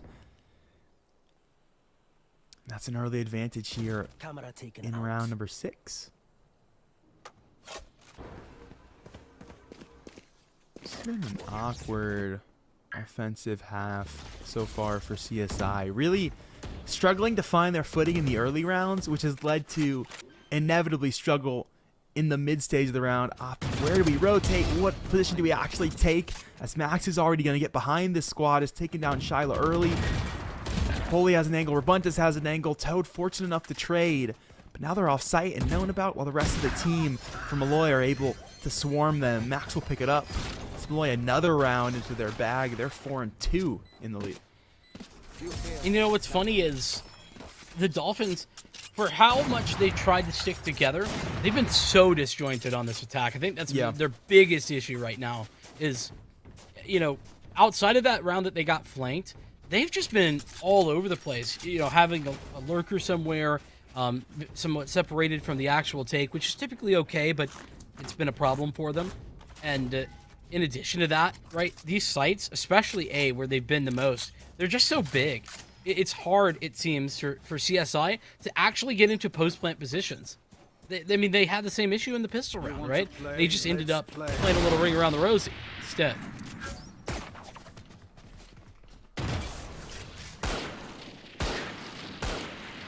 On pillar. Oh, lots of great info coming out of that dart. Fury online. Cost the updraft for Ken to get to safety, but fortunately, excuse me, is going to stay alive. And CSI scaled 1 to hallway, 1 under door, 2 stuck trying to get out of A main. They are playing as a unit, but still struggling to get out until Toad is able to rewrite the script. Picks up 2 off the tour de force. That gives Shiloh room to play forward out of hallway in the chaos of the comms. And that's 4 alive, Spike planted, and Bliss on the save. CSI round that actually goes to plan, which hasn't been the case for a little while. Despite that, I mean, still playing a bit disjointed. Even in this round that works out. You know, Toad's making contact. It's a little bit separated from the rest of the site that isn't fully in control. And then you get the activation of Hall. And, you know, it's all kind of happening not quite at the same time. But when you win the fights, that's all good. And Staten Island, well, showing that one pretty clearly in this last round. Bliss, she should be able to stay alive. Not really going to see anybody on the hunt. And so with that one, Staten Island get back into business, at least for the moment. They picked up the pistol, they picked up the anti-eco, but that's the first gun round they've found. Yeah, it took them 4 full rounds to be able to put the pieces together when it came to rifles in their hand. And even then, it comes off the back of those 2 tour de force frags. So you can't even really bank it on solid offensive strategy just yet. They got to be able to win it with the util rather than just these big plays. They'll go hard into the default here. She's been getting picked off early and then not being able to really get back together as a unit in the mid-round. See if they can change that tail here with some momentum on their side. That recon bolt sort of gets no information off the back of it, and, well, this Viper chilling for the moment. Simply nothing to be done. The B site is, considering there's a Viper's bit down, relatively easy to take at the moment. Rubentus is still here, but there's a 1v1 on site itself, and I think they're going to lurk out and find this timing. Absolutely, Super Z tries, but Holy stands up to the push, denying. Yeah, it was good. Charlie's going to walk into that one. TN6 caught out. And that's a full re-swing for CSI. They want to take the A site now. Max might have a cheeky free frag. It certainly does. Rhythium was setting up the orb lineup. It's costing their life. And the spike now down as well as Ken tries to challenge. And Max recognizing they've got all the control here. Welcome to my court. Or maybe not. Shiloh turns the the tide on that one. He's taking down the opposing Sova and now looking to cross towards site. Dodges the operator shot for now, but can they dodge Bliss and Holy? Bliss will find one on the Toad, and the second addition back of sight. As Molloy holds strong defensively, it's 5-3. Staten Island, it's breaking down their mid-round. The decision-making really fell apart. For example, you see that swing? Yeah, great timing, by the way, from Max. Truly impressive to pick that up, but the spike didn't fall there. The spike fell when it was Ken who was swinging back in, trying to take that fight. Didn't have anyone to trade them.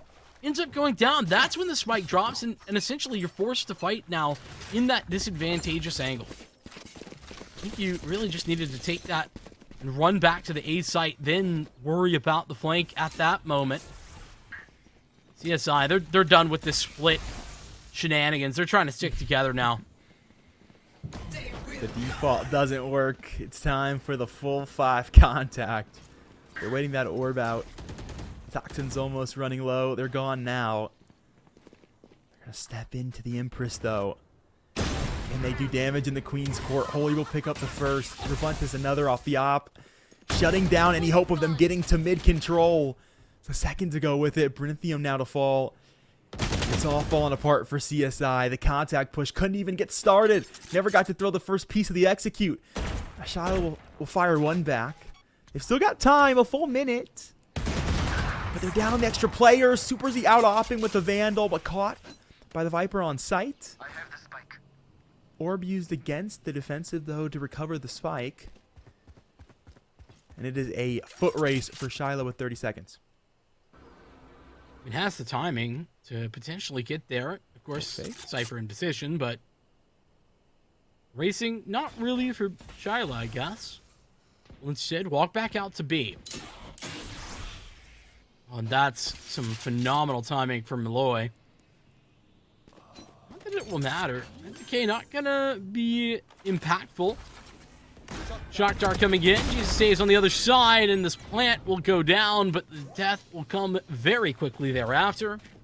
Molloy, reason that they picked this map, and it's starting to show. CSI in some trouble. I mean, one gun round, right? This looks kind of close, but it's not. So many sight lines, so little vision denial is currently the tale for CSI, especially when you're looking at things that do not recharge. They have to be physically picked back up. If you're the wall, you can't be picked back up. You've got cloud bursts, but they don't last long, so you've got a time on will on the execute. They just have not been able to set the execute up as of this moment. Yeah, exactly. That's, you know, it sounds kind of harsh, but the reality is we really haven't seen an actual exec onto the site. Even in that last round where I thought that was coming, because they had grouped so far up, right? They just get split up, caught out by the op and elbow. You know, why is that fight even happening? Some odd decisions being made right now on the attack, I think, for Staten Island. And hopefully some conversations about that. As this tactical timeout will give time. You know, I don't know what the coaching staff's like over at Staten Island, but hopefully get some input there. It can be tough, you know, Kat, to realize exactly what's going on. It kind of looks maybe obvious to you or somebody watching when you're looking at this from the outside, but when you're deep in there, it's very difficult to realize what's going wrong in the moment. You can't see all of the perspectives, just your own. Yeah, absolutely. It is quite the advantage to have not only free cam in moments, but X-ray vision all the time, full mini-map to watch. You know, hindsight definitely is 50-50 from the broadcast point of view. I will say, internally, though, for CSI, definitely recognize the fact that they haven't been able to get the exit going.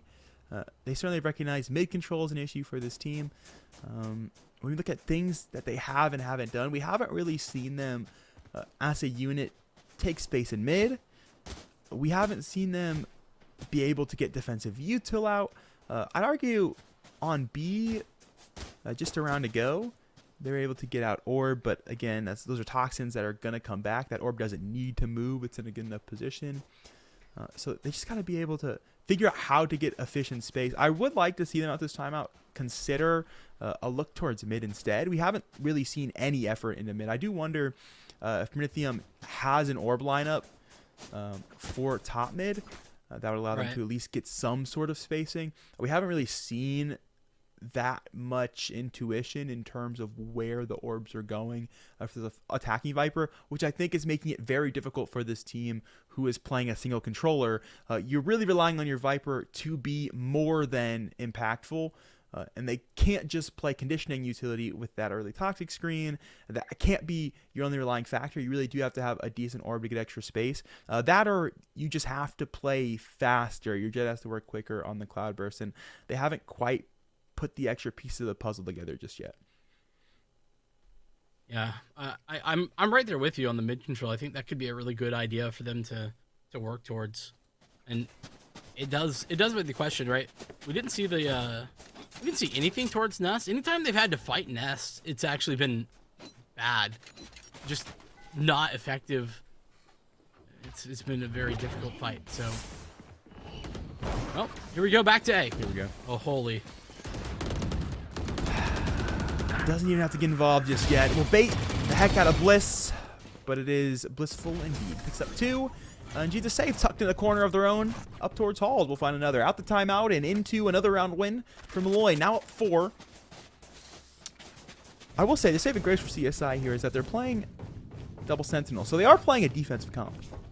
That's true. You know, I mean, I haven't really given that a lot of thought. That does give me a little bit more confidence, but here's the problem, right? They need it. I would say at least one more round to really be able to have space to work with on the defense. Here's the problem squared. Their double Sentinel is a Chamber who is going to be playing as a duelist. Also fair. Double push. Info gain. Toad on the jump spot. Able to walk away with this thing. I like that. Will Molly get this positioning? Oh my life. That hold position has been so good for Molloy all game long. Yeah, just constantly able to work behind here, and there's just been no anti-lurk to shut it down. That's the other thing we're not even accounting for, is that they're playing double Senti, and they can't shut this lurk down. It's always here for Molloy. Max gonna find one with the shock bolt. Bliss will have value. Max to grab another. They're in the pit. But unfortunately, that lets them know exactly where you're at. Prometheum does get out to find one. Rubentons will jump in with a shorty in tow. 2 shots to the body. It's enough for a frag. Molloy 8-3. Came out the timeout looking stronger. I don't know about that. I came out the timeout, or sorry, for CSI, not so much looking stronger. I feel like they came out with a game plan, and I think that's great. That's, you know, respectable, certainly. But yeah, I don't know where. There's a couple of too many holes to plug at this point, right? Try to find recovery. That 4th round, I just talked about how I think it may be an important one, right? 8-4, there's space to work with. 9-3, it's scary how fast things fall apart if you don't win the pistol, which is what I'm concerned about for CSI. I'm honestly curious what this timeout really discussed for the Dolphins. I think it was a call to play faster. But unfortunately, the faster pacing has not been on their side. As Bliss will show us why. Yet again, we'll find an early pick from the back of the site. Hunter's Fury online, clearing all this info. There's nothing on site. Nobody tagged. And Molloy still looking to anchor this one down. Really pressing the extra edges on the defensive side. Max caught by Toe. That's put the numbers to even. Sits yet again a lurk on its way. Well, they do have some lurk utility set up, but Traveler's going to walk right into it, and they've got no idea about Jesus saves. This is so free. 1st and 2nd, easily connected. And this is last man standing. One more to be played. And Toad missing the chance, missing the shot. A 3K from the Viper. And it's 9-3 for Molloy. They are looking indomitable. It's a very clever peek from TN6. You gotta give value. Or I gotta give credit there. Most definitely. You also gotta give credit to the double walk down there. Holy taking the deep contact really does set up the Viper nicely on the close angle. No one even considering it. And now it's time to see if the double Sentinel setup can hold its weight defensively. It has to. It's 9-3 right now. Got the Cypher setup on the B site. Pretty typical. It's chamber out towards A in a position that you might often see a Jet be set up, ready to rendezvous away. But there's nobody on the way to that A site for the moment. It's mostly a B look for Molloy. They're going to spot one out in Nest and then move in from there. Oh, Nest dispatched. B site down. Nobody finding anything here on the site. It's Molloy just rocket their way in. Ooh. Solid first shot from Ken. Couldn't quite convert on the second. Toad will trade back. It's 2-2. And the player counts. This Toad will push forward. Good info. Off the dart from the Sova. Bliss shoulder seen. Fragged out though. Heading her out of bullets. And Toad out of HP. Shyla now in a 1v1 with Bliss, who sits on ladder. Oh, they've spotted each other for a moment. Bliss gonna play time, recognizing she does not have to peek as it currently sits. Shyla gonna look to half spike. Bliss forces them off at the last second. Let's play this one to perfection. A right click first, then a second left click to the body to finish the job. Molloy, they won the pistol thanks to Bliss. You certainly expect them now to win the map. Yeah. Free gun, by the way. A right click, absurd. Range just gets the dink off, and it's pretty much over from there. And I'm really impressed with Molloy on this map in particular, the way they've been able to just take space, unrelenting on the defensive side, and then towards the attack side, that first round, just immediately, mid-control, it's locked down moments into the round. Something that CSI struggled to even find a hint of throughout the entirety of their half. Molloy take it and swing for the fences. It's a pretty significant advantage into this round for them. Frenzy up close always can be dangerous, so keep your eye out there for supers, but B site is wide open right now, and that's exactly where Molloy want to go.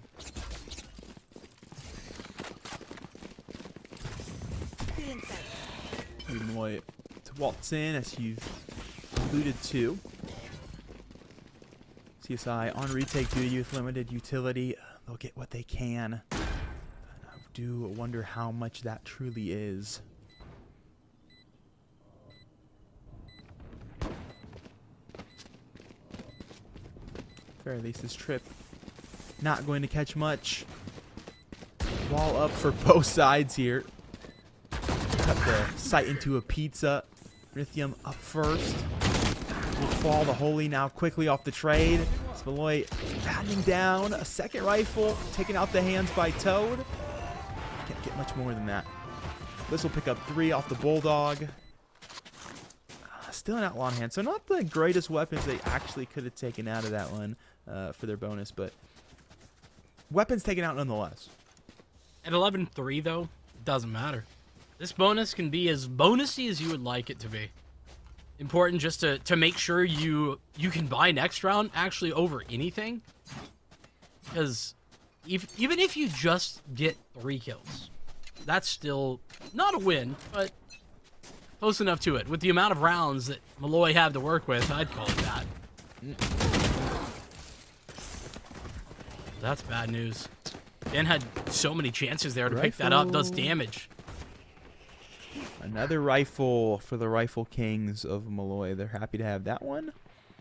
Toad in a great position. Has to win this engagement. Has done just that. Can't quite find the planter in time. So Planter's gone down. Max's Outlaw will find purchase. As Super's in tow. Gonna trade 2 back. Another trade in mid. Neural Theft online for Bliss to try to convert here. Toad on the DP. You have to fight this one if you're Bliss.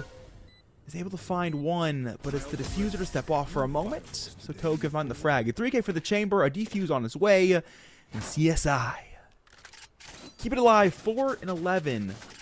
But do you want to talk about the money, or should I? Listen, money is it's great for Molloy.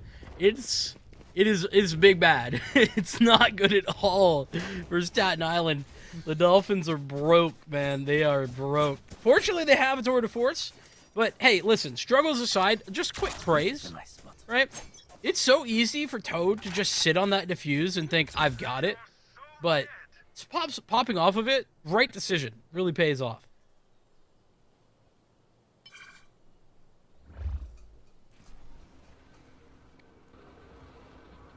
All right, a walk up to chop shop for Molloy.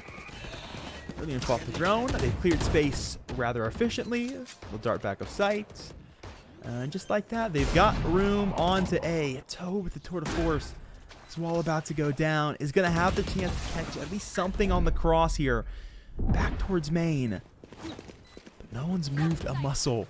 3 just sitting on the close side of pyramid. CSI slowly going to constrict this space. Toad will find Rubuntis. Ken going to go to the back line. Has picked up another shock bolt and frags from Max. Somehow, some way, Molloy have shot in themselves out of what should have been imminent death. They'll reach match point here. It's 12-4. And I want to put out in plain terms the difference between the round there from Molloy and what we saw all of last half. Did you see how quick the spike goes down? How instant that flank was coming from TN6? Like, that is exactly what you want to see on a fast A hit. We didn't see that at all previously, and I think it's so interesting as well that Molloy, they were able to bail themselves out of that round. Jesus Saves was supposed to be the one to pick that round up. Was supposed to be the additional insurance with the flank in through double door. Wasn't even required. Molloy early steps towards mid. They'll trade shots, and now they'll reset this one completely. I love the way they recognize they have time, and they haven't committed to anything just yet. Really playing their cards. As Ken gonna flush one out early. That's Jesus to fall. Spike spotted as well for just a moment. That will be a blessing and a curse, actually, for Staten Island. It means that there's essentially nothing to rotate on at all. And that spike in that position, but it's out towards the A site. Went back to the same exact position. Little dash onto the site. Should some space to work with, but without the Viper trying to get that spike across, it's problematic to say the least. Max is the one with the spike in hand, is the last to get over there. Finally, to be able to start to punch that down. CSI in such a good position for this one. And yet again, it's just shots raining true for Molloy. 13-4 on this one. We're going all the way to map 3 here for a shot at the semifinals. That we are. And a really impressive showing from Molloy. I think that there's 2 things to talk about. The first of which is just how incredibly consistent they were at finding space defensively. How many times were they up through halls? Every single round, it seemed like. Yeah. And when they weren't through halls, they were down mid. When they weren't there, they were through B. Like, it was just everywhere. And it was so difficult to contend with. That being said, I do think it's hot take moment territory. I don't think CSI were that prepared to play Breeze. I don't really think they had. It didn't seem to me like they had a lot in their back pocket. We didn't really see. I don't think their executes were very clean. We really saw them, and I think that there was a lot of little holes in their defense that Molloy kept poking at, and well, they got poked out. Yeah, I mean, you add on top of that, I feel like offensively they couldn't get anything going. I mean, you mentioned it straight out of a timeout. We never really saw an execute even get set or activated for that team. So I think that definitely could be the truth of the matter. At the end of the day, it is one more map to go, which means we will take a quick break. When we come back, it's our final map.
Welcome back, everybody, to a quarterfinals matchup here in the East Coast Conference. I'm Catnator. That's Vincent. Map number 1 saw 8 overtime rounds.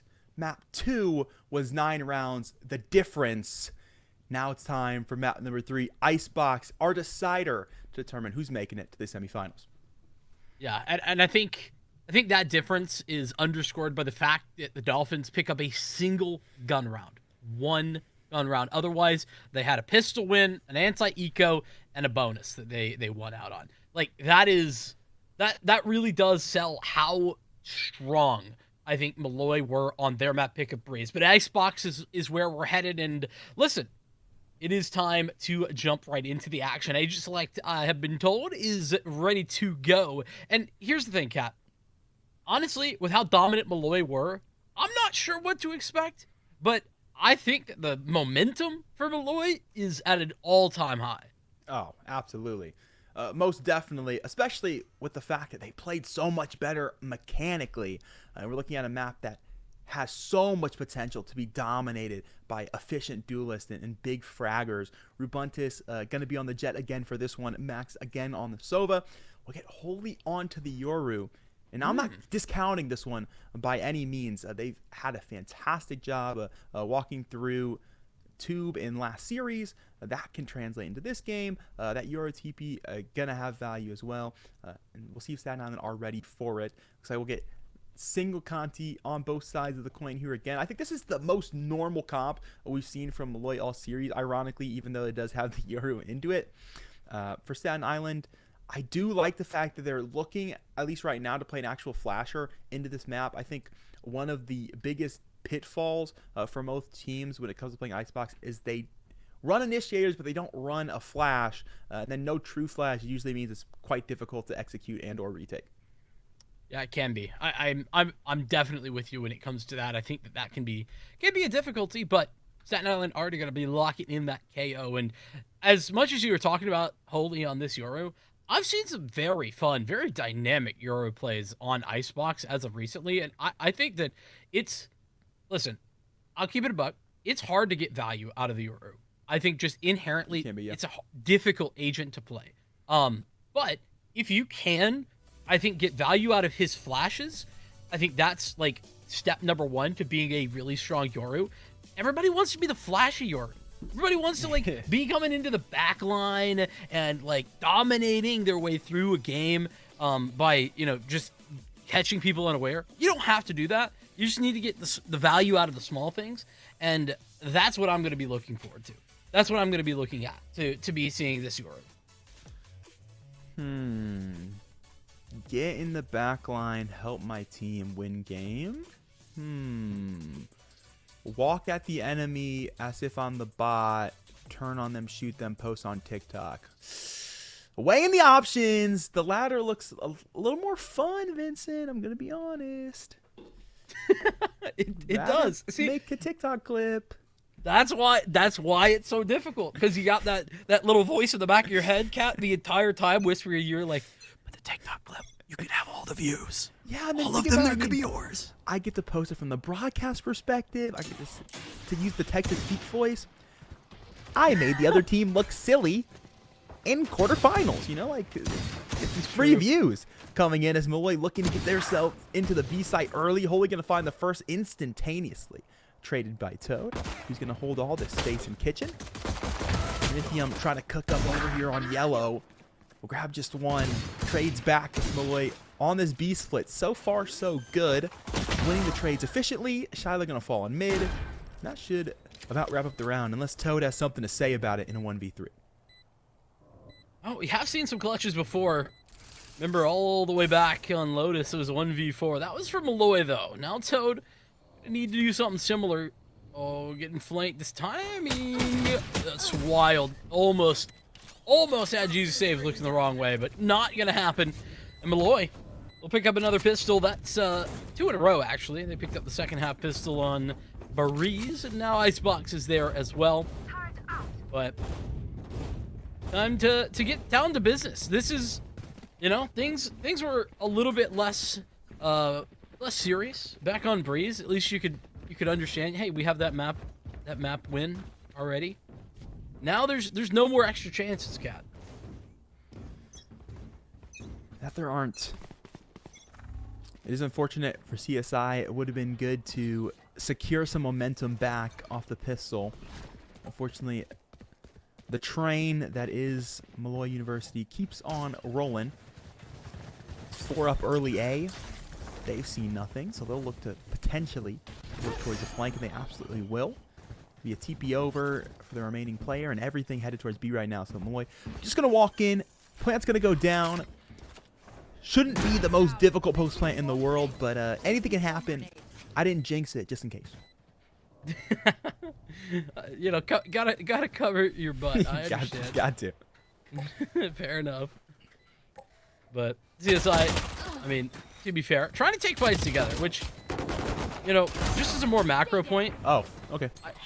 This is something that they did struggle with on Breeze, and I think that, well, it's just pistols and not a big deal this round. It does show that they are in the right mindset right now. You know, trying to go back to a little bit to the basics. That is something that they were faltering a bit on.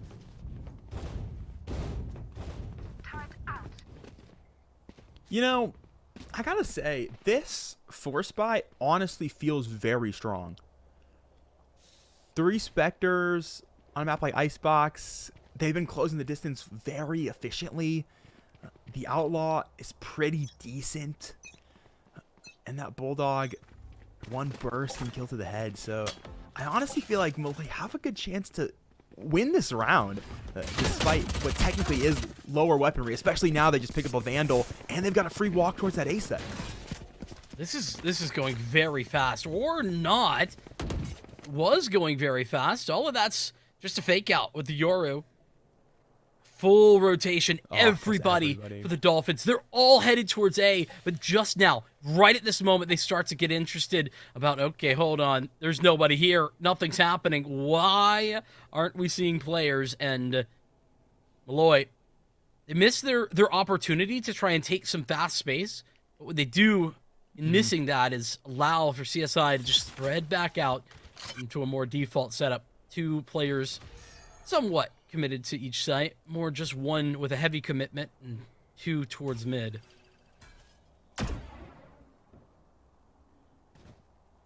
Super's back a sight. These players walk up very far, but has capitalized to find 1. Plant gonna get shut down by Util early. Molloy forced to step away. They enter their jet so far towards A that Rabunta is able to recognize players that have stepped away. Max with the Outlaw gonna try to hold. Will indeed find another. Anchor the players long enough that they're going to get their way towards this A site. Rabunta has to be cautious of how much extra room they actually take here. They'll burrow down on the screens. Plant's going to go down. And they've got room to play it from the backside of screen as well. Oh, it does clear last second. Rabunta will get caught, has to push away, but fortunately is going to have a dash activated. So has gotten away to safety, play behind screen, 2 low HP bars for Staten Island, a very difficult retake as Rabunta is going to take down the first. Jesus saves off the swing, has that one on the wall bang, and suddenly it's just Shyla in the 1v2, and now a 1v zip as Jesus Say is going to take him out. 3-0. I told you, I mean, that felt like a pretty strong bonus round, and indeed it was. It really helps when you find the opening pick. Toad was going for that aggressive swing, has a Vandal in hand, and just loses out to an SMG. That's not going to happen very often. Really impressive right there. And what was that? A 1, 2, triple fake? There was a lot of fakes. I mean, CSI kept on their toes the entire way through. Didn't know what was going on. They're getting pushed and pulled.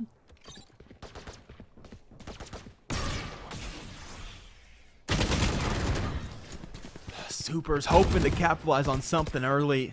Unfortunately, has been popped out of this round. Max, how is he here? Deep push. Has so much room. CSI, they pulled everything to mid after the Super's pick, and yeah, certainly, how is he here? Huge frag in the world. Patience, just in case anyone else would come around. Max gonna pick it up, so value, or has gotten what he wanted out of getting to play so far forward. Saves will find another, Holy with a pick, and It is currently the Molloy University show as we head back into the rifle rack. I know, I'm aware that those are eco frags. Yeah.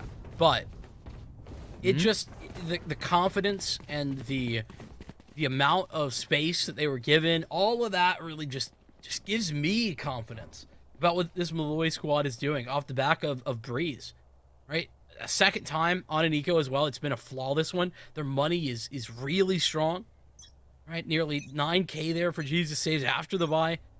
Bliss, she's got 7,700 or something like that. There's just a bunch of cash. They're hanging out. Well, that'll be helpful. Toad gonna find the first pick on a max. That's Initiator utility out the round almost instantly, and nobody knows about Ken. CSI, they just don't do it. Okay. Almost popped the drone and spoiled it, but still does. The shot goes awry. I thought Rebuntis would be dead. Switches over to the next player and doesn't even finish the first.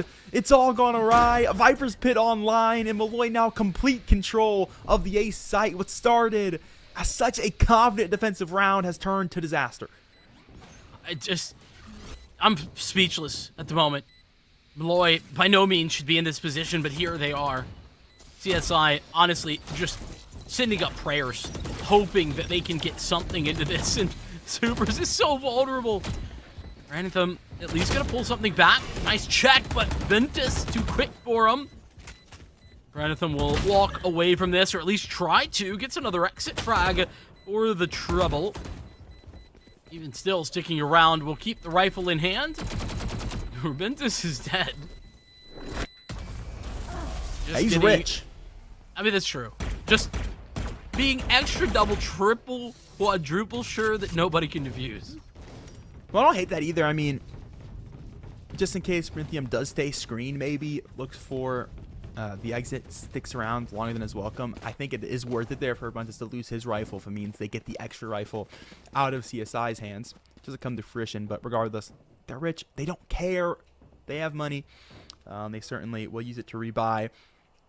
CSI on the edge of a lot of ultimates here. I think they will push up B long to get one of these ults online. And certainly are hoping those will turn the tide in later rounds here. Max caught in the reload of the last remaining players. So they've got some space. Haven't popped orbs yet. They're going to look to push deeper, and they will now. Going to get that lockdown online. A Super is going to find another frag. This is a little bit of a concerning situation. I mean, yeah, weaponry-wise, you're still not going to be in a great spot, but once this post plant comes in, CSI can just group back up, stay together, and look at how Molloy are so very interested in just taking these early fights because they know it's going to be difficult to win. They're even going to push all the way forward, and it's going to work. Wow. Bliss, she's done the impossible. 2 swift shots, and that will connect. She's low. The spike's still not planted, and they got 50 seconds. There's actually no reason to rush this. Unfortunate. Just fantastic shooting from the Killjoy here. Yeah, they'll have to rush. They'll play this as a duo, and they'll waltz their way over to the B site now. It'll be a late rotation here. What is this, 1v2 for Shiloh? There are rifles around. We'll see if Shiloh's able to pinpoint and grab one of them. But I certainly don't think this is a save round. I mean, the biggest issue here is that because Shiloh hadn't taken any space, Molloy could be literally anywhere. They have to clear all of the angles to Shiloh. And at one point or another, you're going to have to take some gambles time-wise. You don't have time to clear everything. It's making good spacing, at least right now. That's a massive audio cue. So much utility still standing, though. Another nano swarm. There's just no way to even touch it. Does manage to slay one. Will get traded, though. See the saves will take them down. It's 6-0 for Molloy. I mean, looking on maybe the slight positive note for that one for CSI. Hey, last two eco rounds, even though you had a hero rifle in that one, last 2 eco rounds, those were flawless for Molloy. This one down to the wire. You know, just a single one survives. So I guess that, in the back of your head feels good. Here's a timeout, though. And Cat, up at the top of your screen, 5 ultimates, all ready to go into this round. And I'm here to tell you, if I am CSI right now, I'm willing to use all 5 of them to win this next one. You have to get on the board. Full Oprah Winfrey mode with these ultimates. Everybody can catch one. You almost certainly have to throw these things out. I mean, you've got no momentum going your way. You're taking a timeout to draw up the play. Certainly, you got to see it come to fruition. Yeah, remember, though, that timeout does give the offensive time to work something on their own. Can maybe consider trying to go for that full 5-stack early so they can get out that lockdown and slowly start to dissipate these ultimates before they can come to fruition. I mean, realistically, you'd expect supers to throw theirs early A. You expect the lockdown to come through on early contact. You expect to see this KO ult come through for the retake. So you already can kind of account for 2 ults at the very start of the round. You can walk away and play deep sight lines to try to deny that retake goal. There's really, thanks to that timeout from CSI, a good game plan from Molloy on how to deal with these 5 ultimates. That's true. I mean, at the same time, with 5 of them, you should be able to overwhelm. That should be the game. 3 players here, ready to go. End up taking a shot at fake out. There's a flash coming that way, and okay. I think I'm just going to find the first frag, but with Toad going down, space to work with the dimensional drift coming through, this will give confirmation of where and what's going on. Yeah. Easy approach, but nice dodging right now. I'm not quite sure how Butter stayed alive for so long. Like that, though, Hunter's Fury utilized nicely with the gate crash information on where that player actually is. Be able to take them down. Supers will trade 1. Max will finally get that KO down. A few started for supers. Did they hear this audio cue? They're pretty far away, so they've recognized Nano Swarm will be there. This Viper stuck in such a difficult 1v3 does catch Max on the lurk now, but time just running too short. It's half. You'd have to step on it and hold it right now. We'll fill the screen back up, steps back on, and Holy will find it through the wall. Even with ults at their disposal, CSI can't quite open the door. Another moment where Molloy, just so impressed with them right now. They walk in with 3 ults of their own, and they use them beautifully, especially that dimensional drift. Mention how hard it can be to play Yoru as an agent, and I think right now Holy is doing a really good job of just taking what they're giving, because using that dimensional drift just to get backside, just to gather information, and then set up the Hunter's Fury to be even more impactful. It's just really good mindset right now for Molloy, and like you were talking about, the timeout allowing Molloy to game plan up against what CSI could put together. They invest 3 of their 5 and get not even a single victory out of it.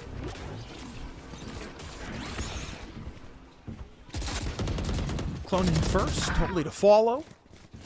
And Molloy under tube to find their first frag. Teleporter forward. Molloy going to try to look for first contact. Does dodge. What would have been a full blinded death as Toad supers are answering back. They'll find 3 frags on their own, looking to hold on to this B site and hold on to their newfound possession of the spike. This could be a quick adjustment over to A if it weren't for that fact. With the spike down, the good news is for Molloy, there's tons of time to work with. There's really only one area that the defense should be located in. Toad up top. Looks like we've got not quite the crossfire yet, but it activated very swiftly. Ventus has a lot of angles to contend with, though. Gonna sneak in. Nobody spotted. No information right now. How is nobody seeing anyone? As soon as this is heard, oh, they turn away. Can't get back around in time. Plant might just go down. This is hanging out. Well, is now going down to the fragment. Well played from CSI. That'll be the first round. It took a thrifty, but you'll take anything at this point. Without a doubt. CSI fighting and scrapping under tube. They've got it done. Blazestorm definitely showed its cards there and worked out nicely. It's enough to put an op online for Toad. See if that's a difference maker for this team now. If they can start winning and keep winning, maybe 7-5, that's a pretty respectable half. There's still room to turn this around for Staten Island. That's true. You know, I think that's important to keep in mind, that it's really never over in the game of Valorant, especially not, you know, at this point in the half. But gonna have to see some near flawless gameplay to get that sort of recovery out. And with Toad finding an opening pick, that's something that we hadn't seen all too often. We've had it once or twice, but a different look and a better look for CSI.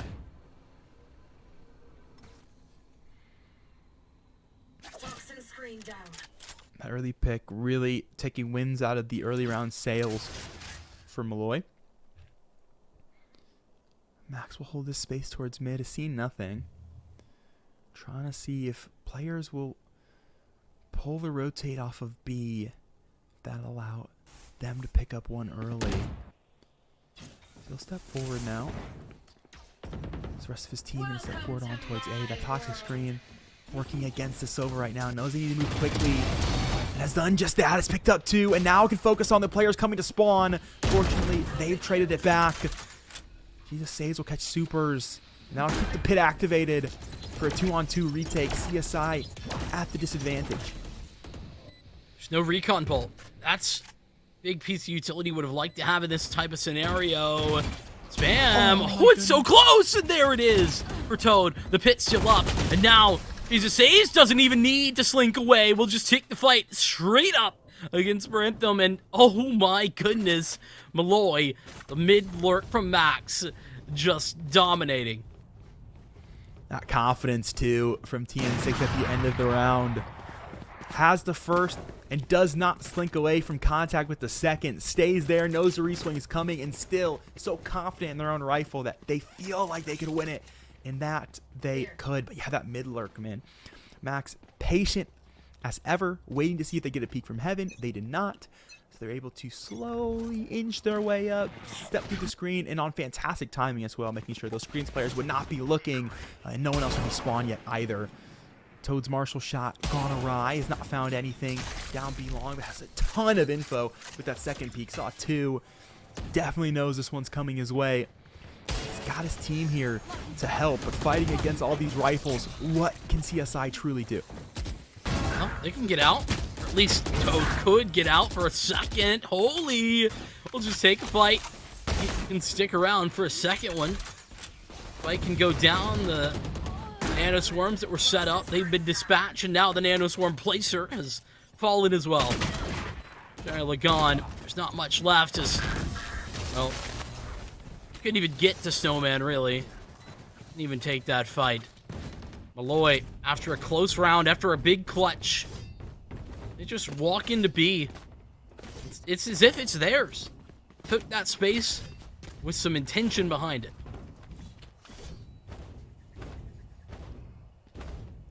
So quick bounce back after what was that 1 round loss for Molloy. They've won the last 2. Back to rifles yet again here in this one.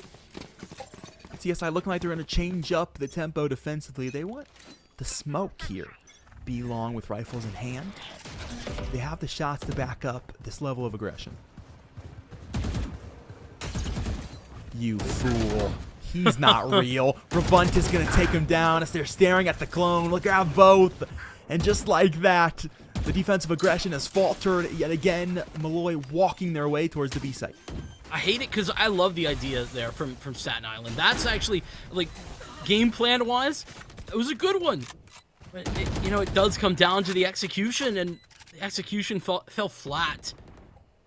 The final 3 members of Staten Island, they're headed in. Bliss is still on a flank. I don't know when or if that will need to even get activated with Ventus having yet another frag before getting taken down. This will be game over for this round at the very least, as Molloy activate Bliss to step up and find their 10th round. Kat, I just want to toss a stat at you real fast. Okay?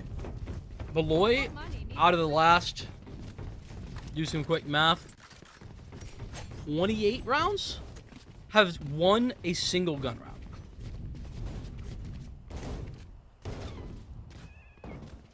I do think you mean that the other way, but I do indeed. I nonetheless, that is not good.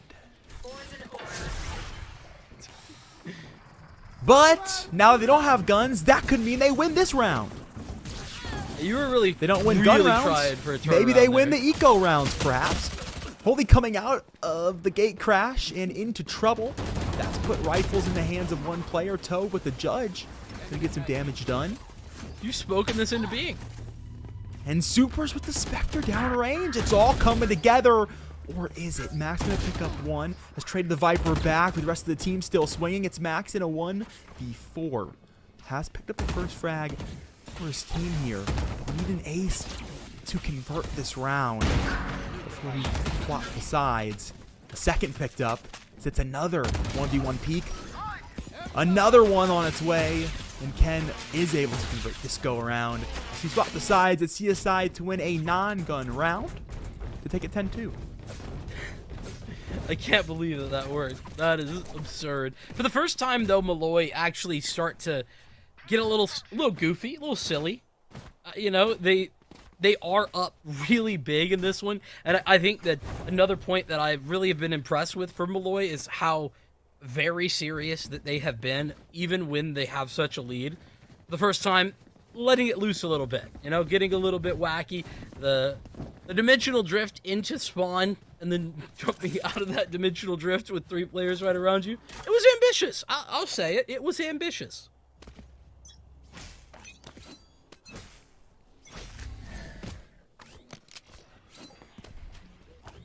A 2-1-2 default split on Icebox on pistol. Never before seen content. 3 players ready to hold this A site against anyone who comes. It looks like the A site may be the point that CSI elect to move towards.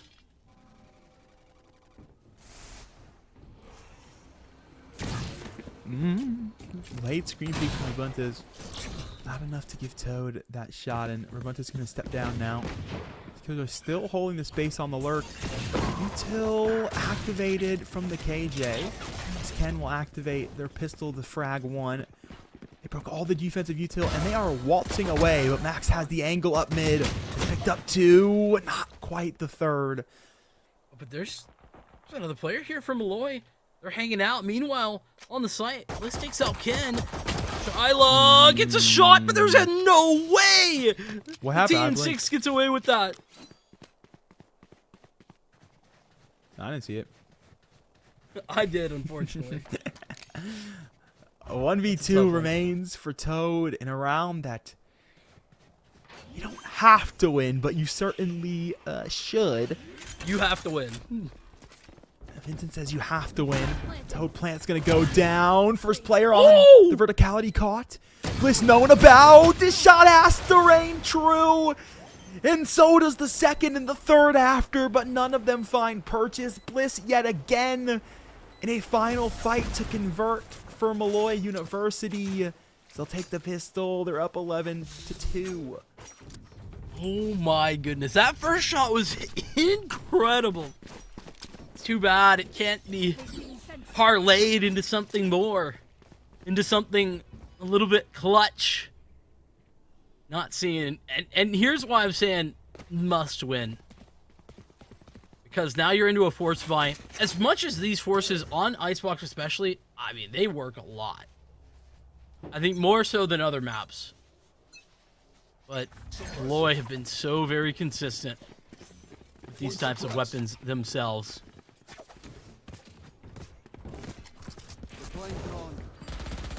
Already have so many people here. Hustling into this one. Taking down Holy early. Toad will find Rabuntas. It's looking good so far for the Force buyers. Jesus say he's going to swing one back. Is it too late? Outlaw and toe for Max has just even the numbers. It's a clean 2v2. Outlaw reloaded. Jesus out early. Oh, Ken out of hell. Completely forgot about Max's positioning.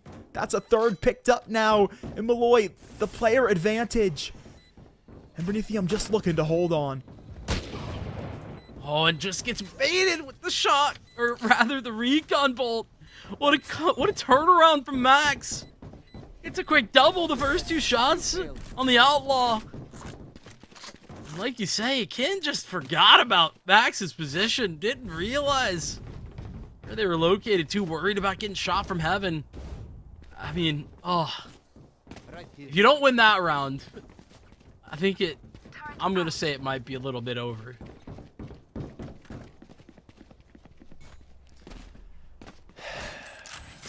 The future does look dim. But if you are the Molloy side of the coin, it looks ever so bright. Light at the end of the tunnel spotted in a series that begun in 8 overtime rounds.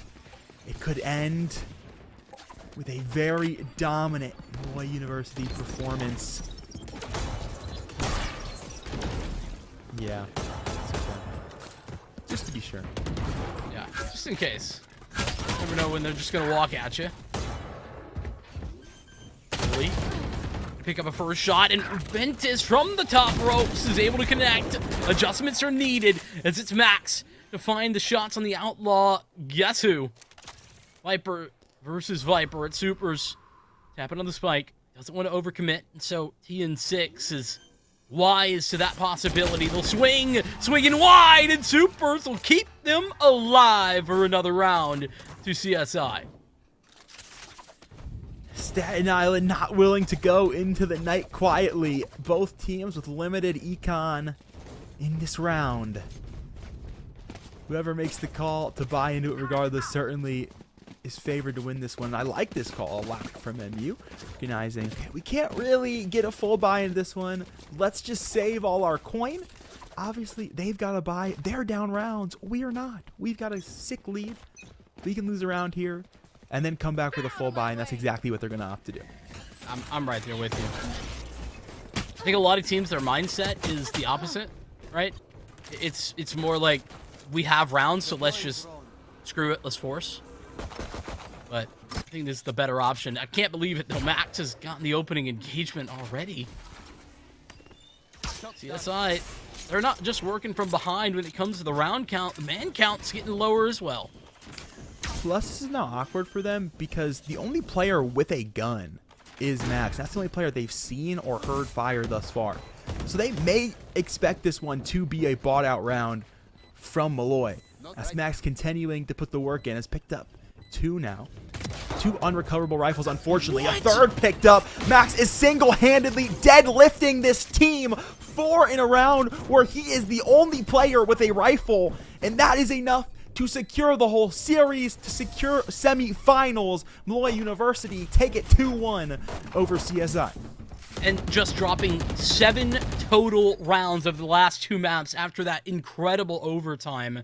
I mean, what a statement that this Molloy team has made. You know, we asked the question, they 1-4 the regular season. I don't know that we mentioned that mid-series, so if you just were joining us, if you didn't see the pre-show, Molloy come into this as massive underdogs on paper, didn't quite get everybody on the same page to get into as many games as they wanted to in the regular season, and here they are in the playoffs, taking on the #1 seed, and they dominate them in the last 2 maps.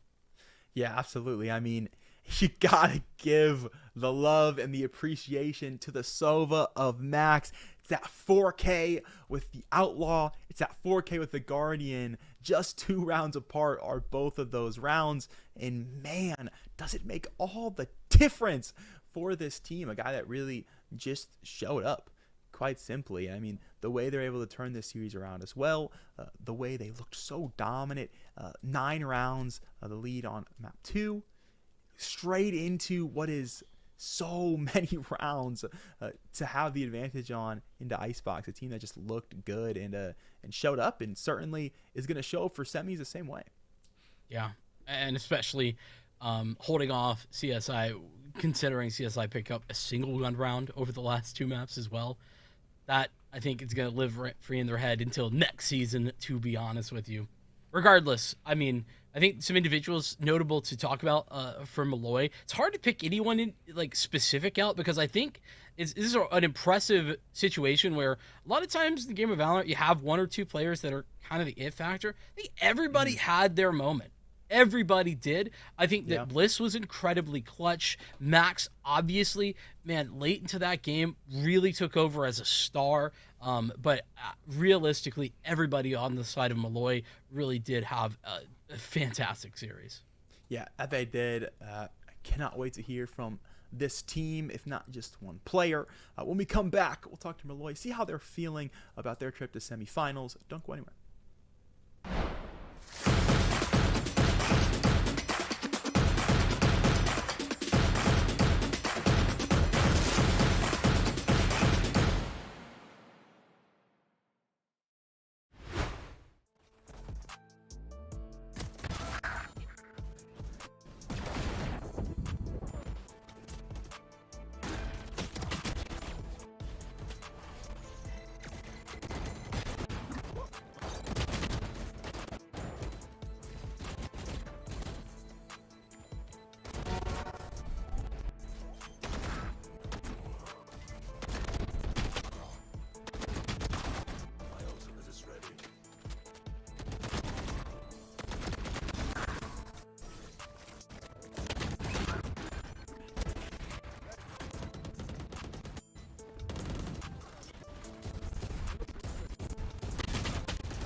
Welcome back, everybody, to the Esports U coverage of the East Coast Conference quarterfinals. I'm Catnator, that's Vincent.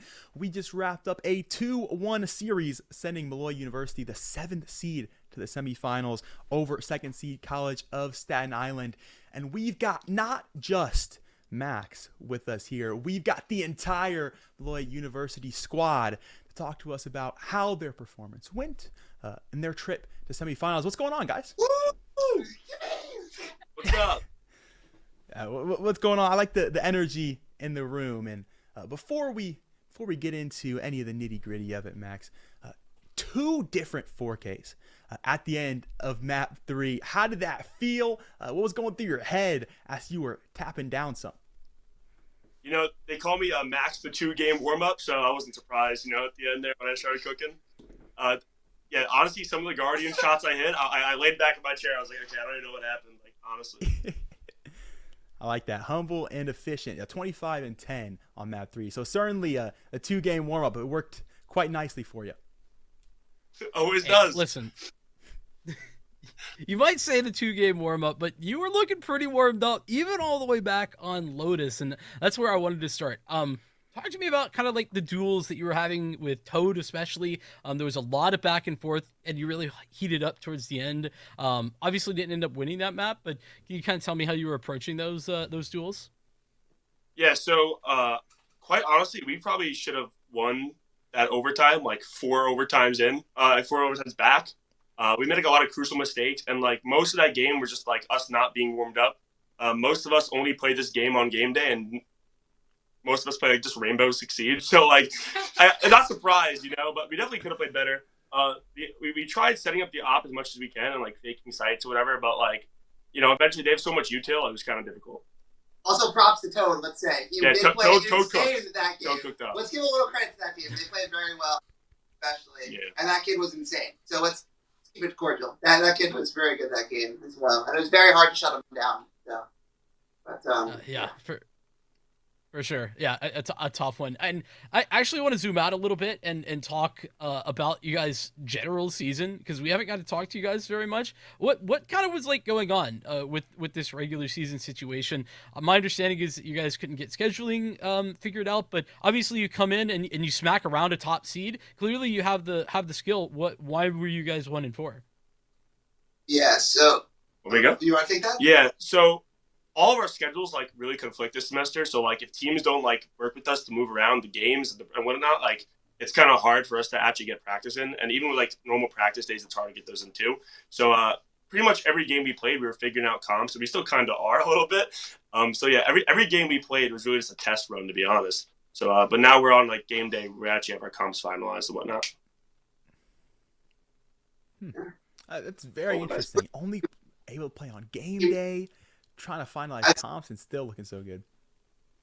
Yeah, so I was gonna say a lot of the roles shifted throughout this like semester, and we were trying to figure it out. Mm-hmm. You know, typically we had Matt and Joe over here on duelist, but now we have Aaron, who's a great duelist player, and so we're swapping roles around. You see me on smokes where I used to be on initiator, and so that was a lot of work around to see like how we mesh together, and the whole dynamic shifted.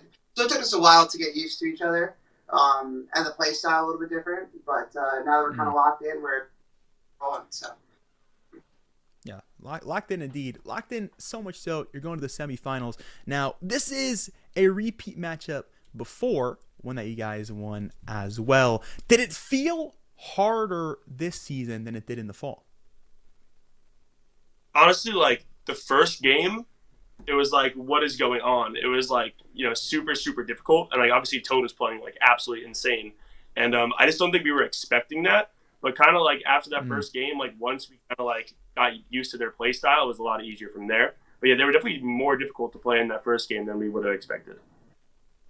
Okay. And as we start to wrap things up here, now it seems like the team's pretty humble, but I'm gonna try to get out of you. You're going to semis. Are you going to finals? And if so, are you winning when you get there? Listen, last year I jinxed it.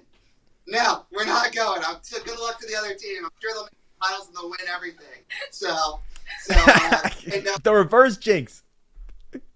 Yeah. Good strat. Good strat. I like it. I like it. Thank you guys for your time. Before we let you go, is there anyone you want to shout out? I guess that question kind of goes to anybody in the room. Anyone got a shout out before? We're all good. No. Shout out girlfriend, mom, watching, spectators, number 2 most best women in my life. Couldn't do without them. So that's a big. Big shout out to Joe's mom. Shout out Joe's mom. Love to hear it. Thank you guys very much, and best of luck to you in the semifinals. Thank you so much. Have a wonderful day. Bye-bye.